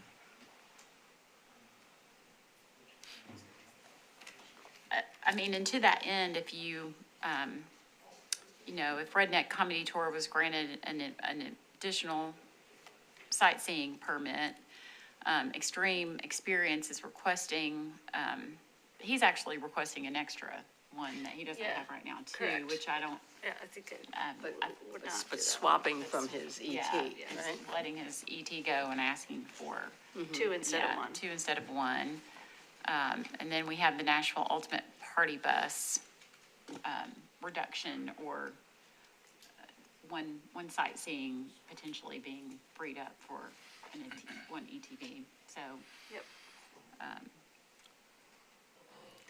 so Extreme Experience has one SSV right now. They did not renew their ET permit, and they're asking for an additional SSV. So they're wanting to increase their SSVs to 3 total, From 1 to 3. from 1 to 3. So, not that I'm calling it a swap out, but recognizing they're dropping, or they surrendered their Surrendering, yeah. ET permit, and they're adding one more. They're requesting one more. Basically, one to increase their fleet by one more.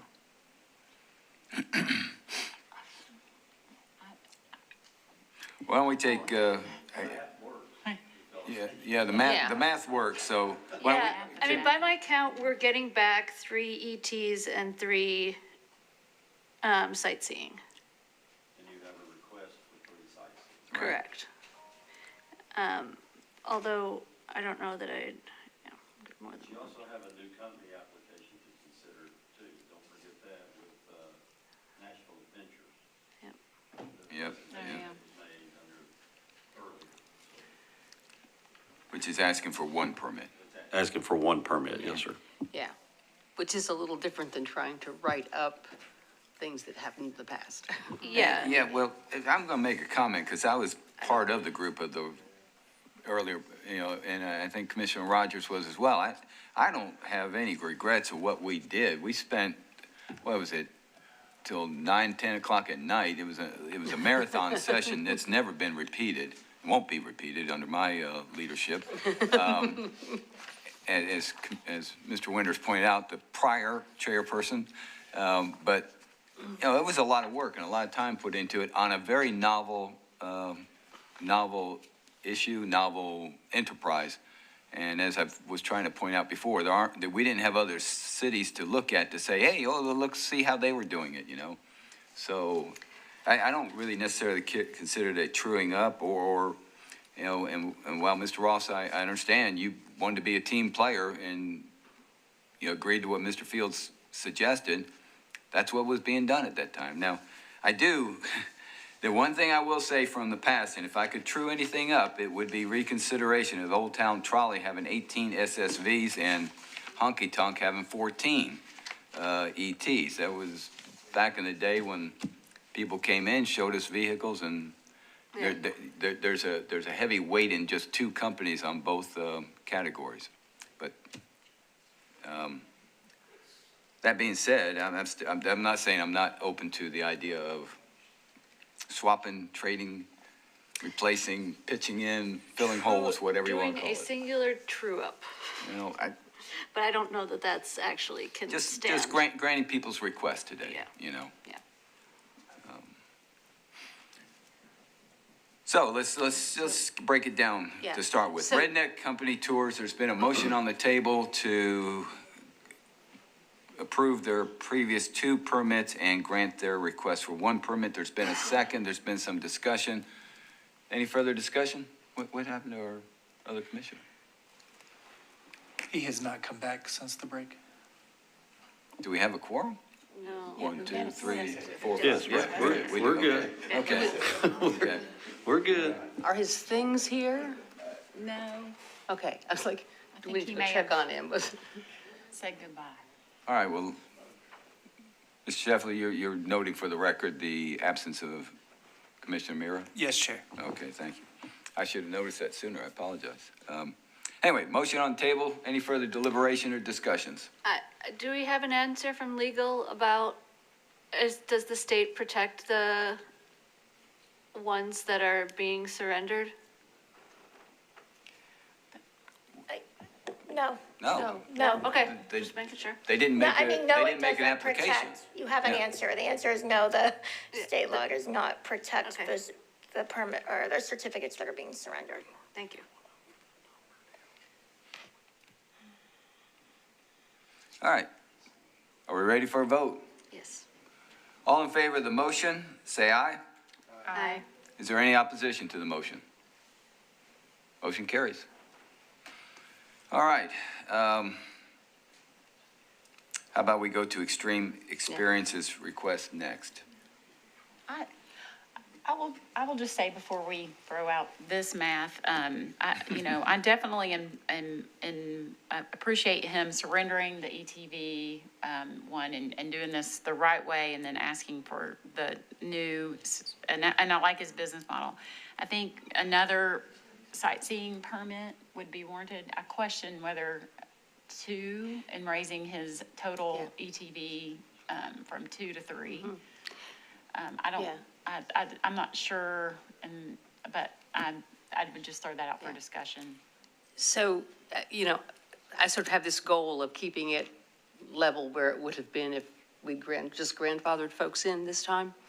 And if we look at it with what we just did with Redneck, which added 1 SSV, if Ultimate takes out 2, subtracts 2, and Extreme gets 1 and Redneck gets 1, then we're net 0 on seated sightseeing. And Extreme gives up 1 ET, Ultimate gets 1 ET. Okay. We're where we would have been if we'd done nothing, but it kind of gives We still have to. those folks. But don't forget, we still have Nashville Adventure out there too. Right. But remember, you have set a number of 23. That's your target of needs and need and That's true. necessity.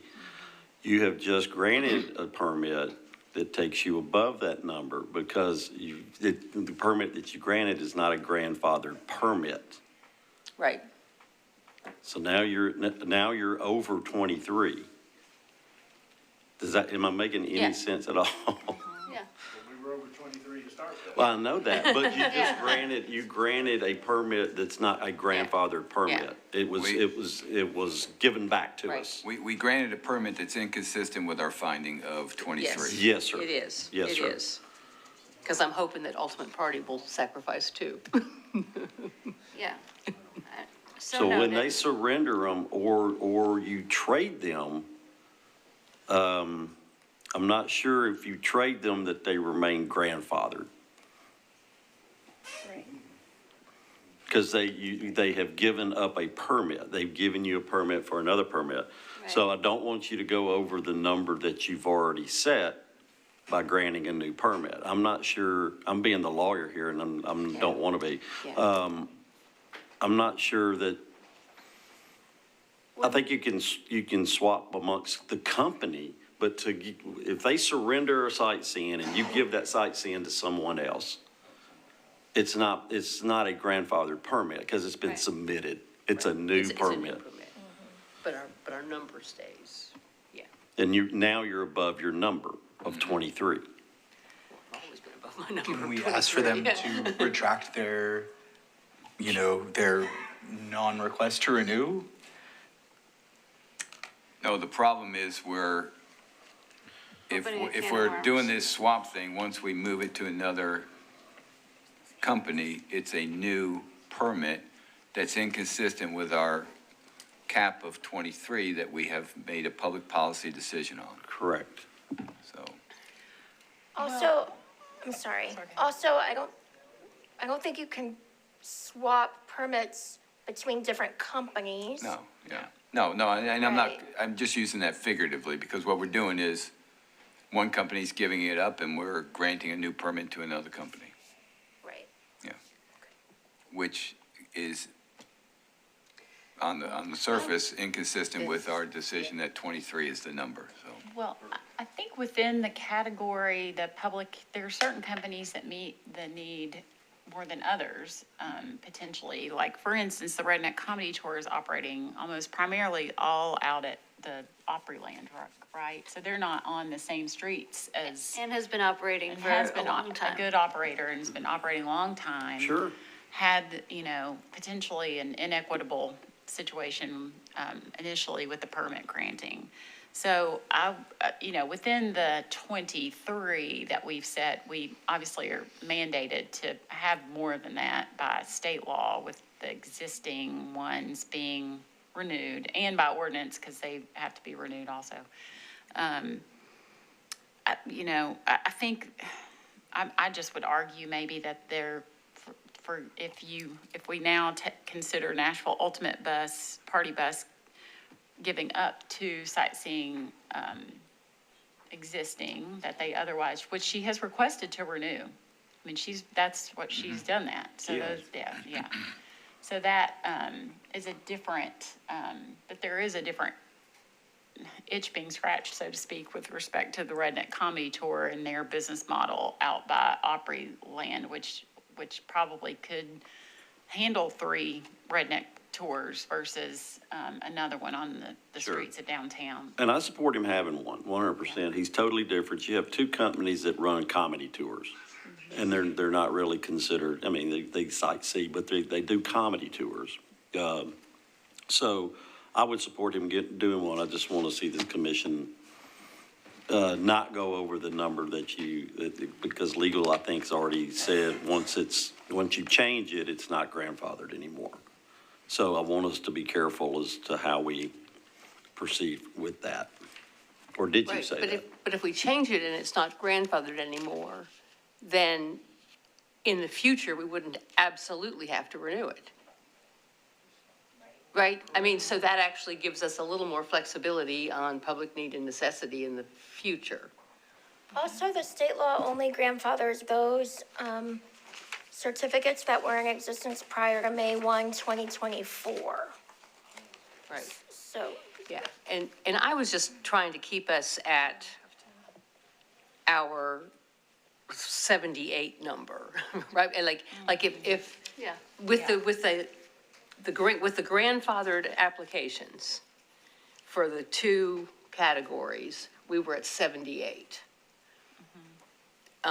Well above 40. And I was just trying to keep us at 78 for this year, right? And I was just giving myself 1 or 2 across the ratio. It'd be a lot easier if we set our number at 88, 89 instead of 40. Which is where we started once upon a time. I'd like to make a motion to approve an additional sightseeing permit for the Redneck Comedy Tour LLC.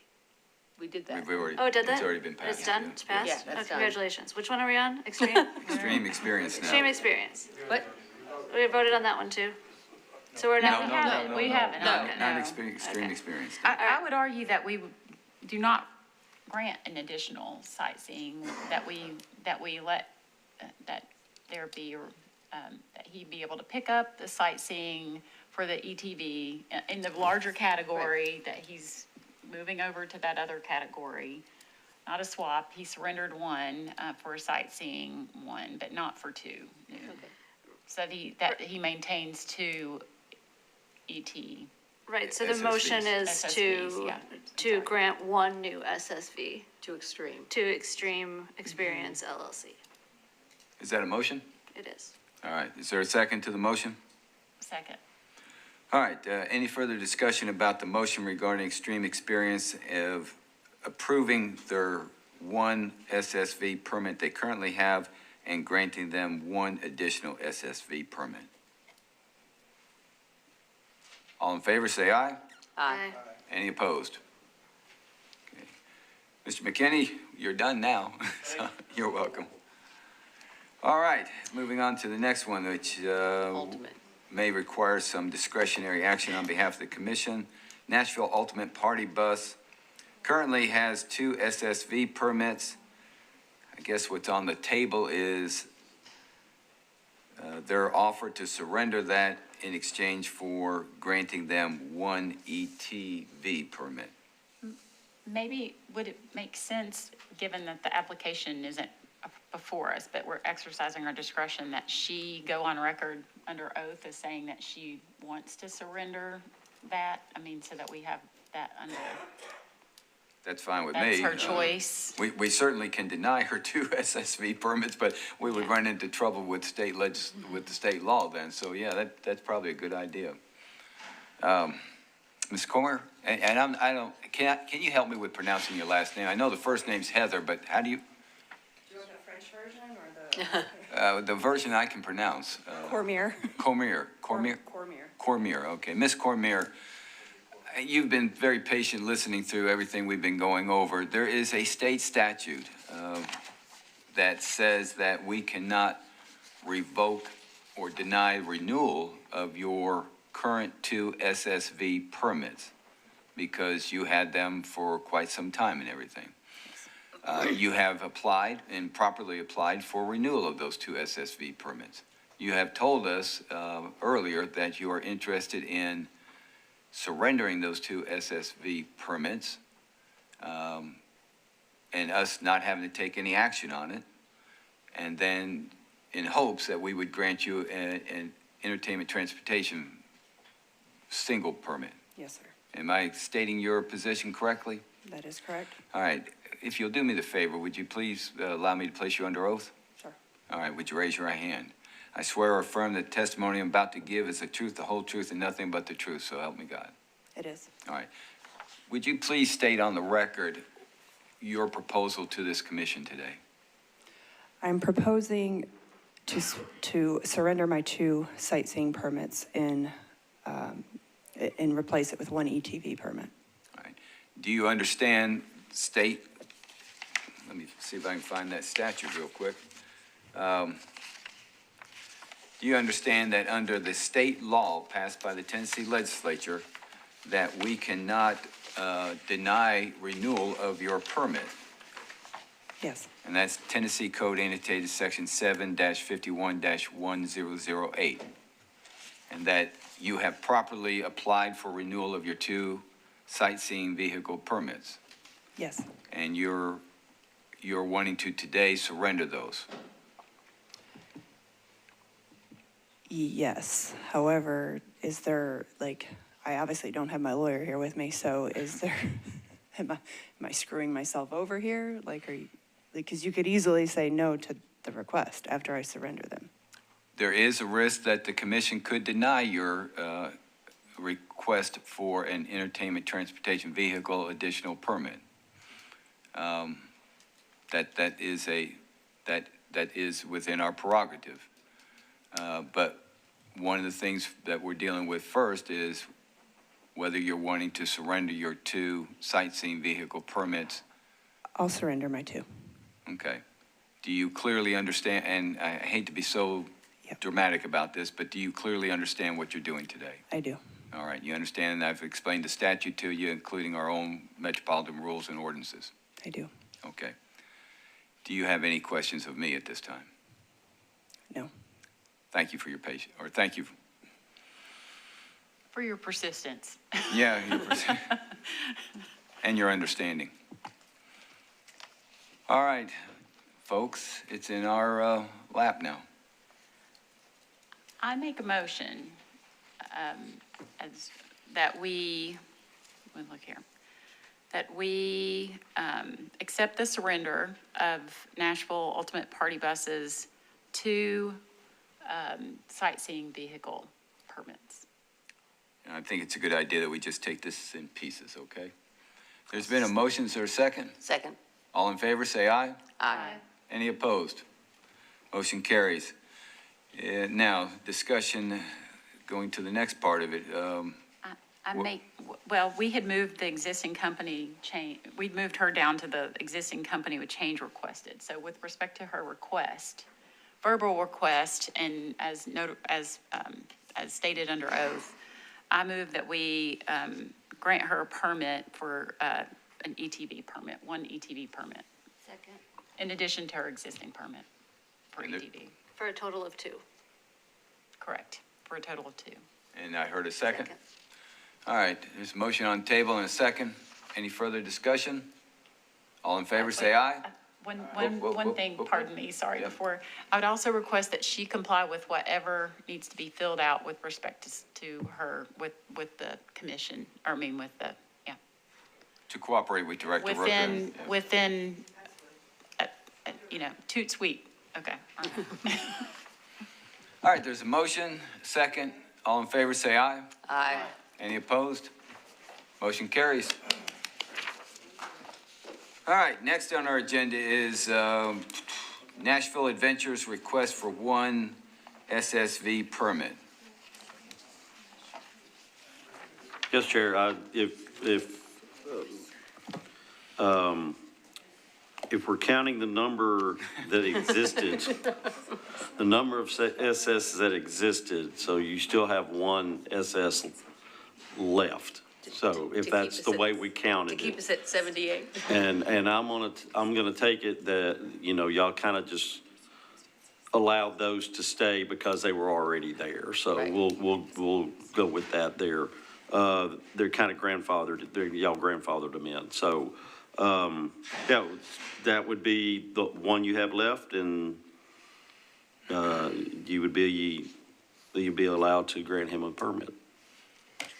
Do we know what Music City Mafia and Nashville Picturesque, what their vehicles look like? Do we know I know what anything about those the companies? Music City Mafia's vehicle looks like. What does it look like? Can we just pull up their website, TD, please? I bet, huh? I can't wait. Defies description? It's a big bird with a big beak. And, yeah.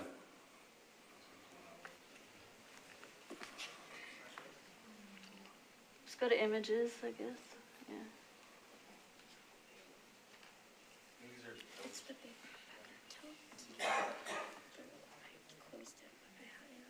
It's, okay, TD, the name of the bus is the Big Pecker Bus. Oh, dear. And it's got a bird on it got a big beak on it. And that was also. Charming.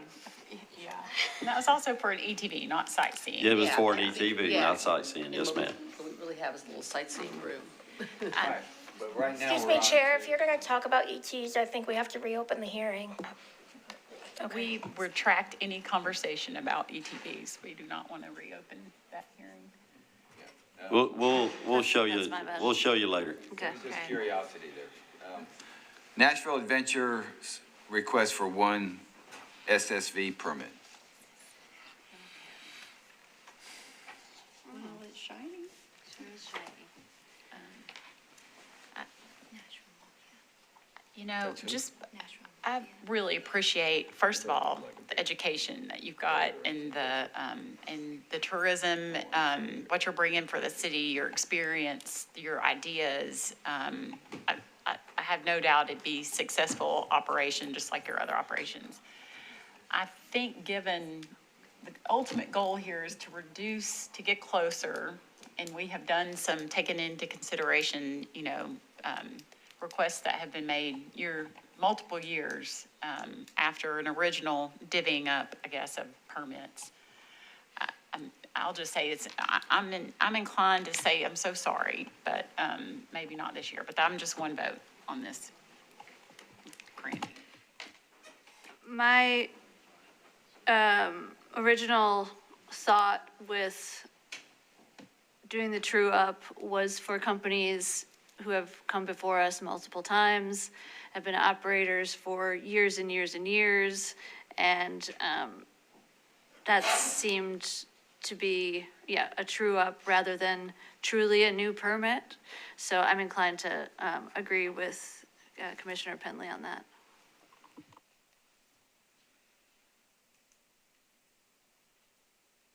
there a motion?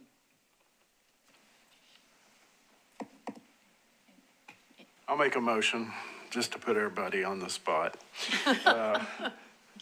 to approve one permit for Nashville, one seated sightseeing permit for Nashville Adventures. I did get the name right, didn't I? Is there a second? All right, so there's a motion, a second. Further consideration, deliberation? I worry about scope creep, justifying this one as a public necessity versus what we did with the other two companies. So that's my hesitation, is setting a new standard here that we may not want to. I frankly really appreciate the walking tours, really like so much more, and I'm sorry to say that, but I wish there were more walking tours instead of more bus tours, so that's my perspective on this one. I think it's a challenge. I mean, because, I think that we do have a lowered goal, and I think that that's important. During the break, I was saying that I worry a little bit because of where we started and where we're trying to get to, that it also creates some innovation problems, right? Mm-hmm. I mean, in terms of public convenience and necessity, but innovation in terms of tourism, in terms of the kinds of things that can happen in town. And so that puts a little pressure on us as well, in my view. So I'm conflicted about the limitation. Commissioner Westlake, I think what you're articulating is we lack flexibility to adjust permits based upon folks who may come in with great ideas that do meet the public need and convenience, but we've got a limit on the numbers that we think ought to be on the streets in reflecting the people who live downtown and work downtown, and the state law that says we can't take away or we cannot renew permits of people who came in earlier. So right. Someone who comes in with a great new idea that maybe facilitates folks who are physically challenged to get around and see our beautiful city, we can't grant them a permit because we're limited. Right. Unless we're going to ignore our cap and start adding more. Right, and that's my conflict, and you're much more articulate about it than I am. No, I'm just, I'm thinking as I'm talking, which is a dangerous thing to do, but I see what you're saying, though, and I wanted to bring that out because I recognize I recognize that. And this is what this is that's what this commission's supposed to be doing, is looking at things, each one on its own merits and opportunities for our community. And we are hamstrung to be able to do that, while also recognizing people who live and work downtown. And they're public convenience and necessities. So, Yeah, lots of conflicting interest. but that's why we're here, Yay. to balance those. And I guess it's getting late because I'm starting to philosophize, so. Anyway, there's a motion on the table, second. There's been some good consideration. What was the motion? Motion was to grant one permit for Nashville Adventures, SSV permit. Any further discussion from folks to my right? Okay. Yes, sir. All right. It's been a motion and a second. All in favor of the motion, say aye. Aye. All opposed? Nay. So 3-2 today. That's the first time we have it. Congratulations, you're Yeah, in business. make us proud. I will endeavor to do so. All right. Thank you so much. Okay. Director Worker, are we now down to other business? Yes, sir, there is no other business other than we will have to go over application reviews. We have 3, and this is the portion where you get to read a wonderful message. I'm looking for it. Oh, here we are. Listen, I want to thank everybody for being here and sticking through this. We can't get this business done without a quorum, and thank you. All right, this is a notice now from the broadcast section of this meeting has concluded. The remaining portions of the meeting will not be broadcast because the commission will be considering confidential and protected criminal history background information of driver applicants. Questions should be directed to the Transportation Licensing Commission office at 615-862-6777. All right, are we sure the meeting is closed?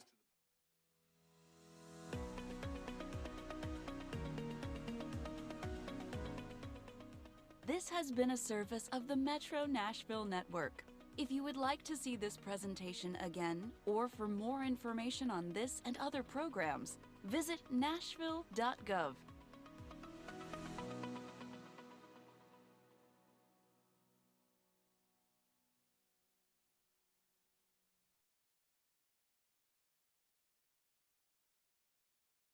March of 2026. Yes, sir. Come on, y'all come on up to the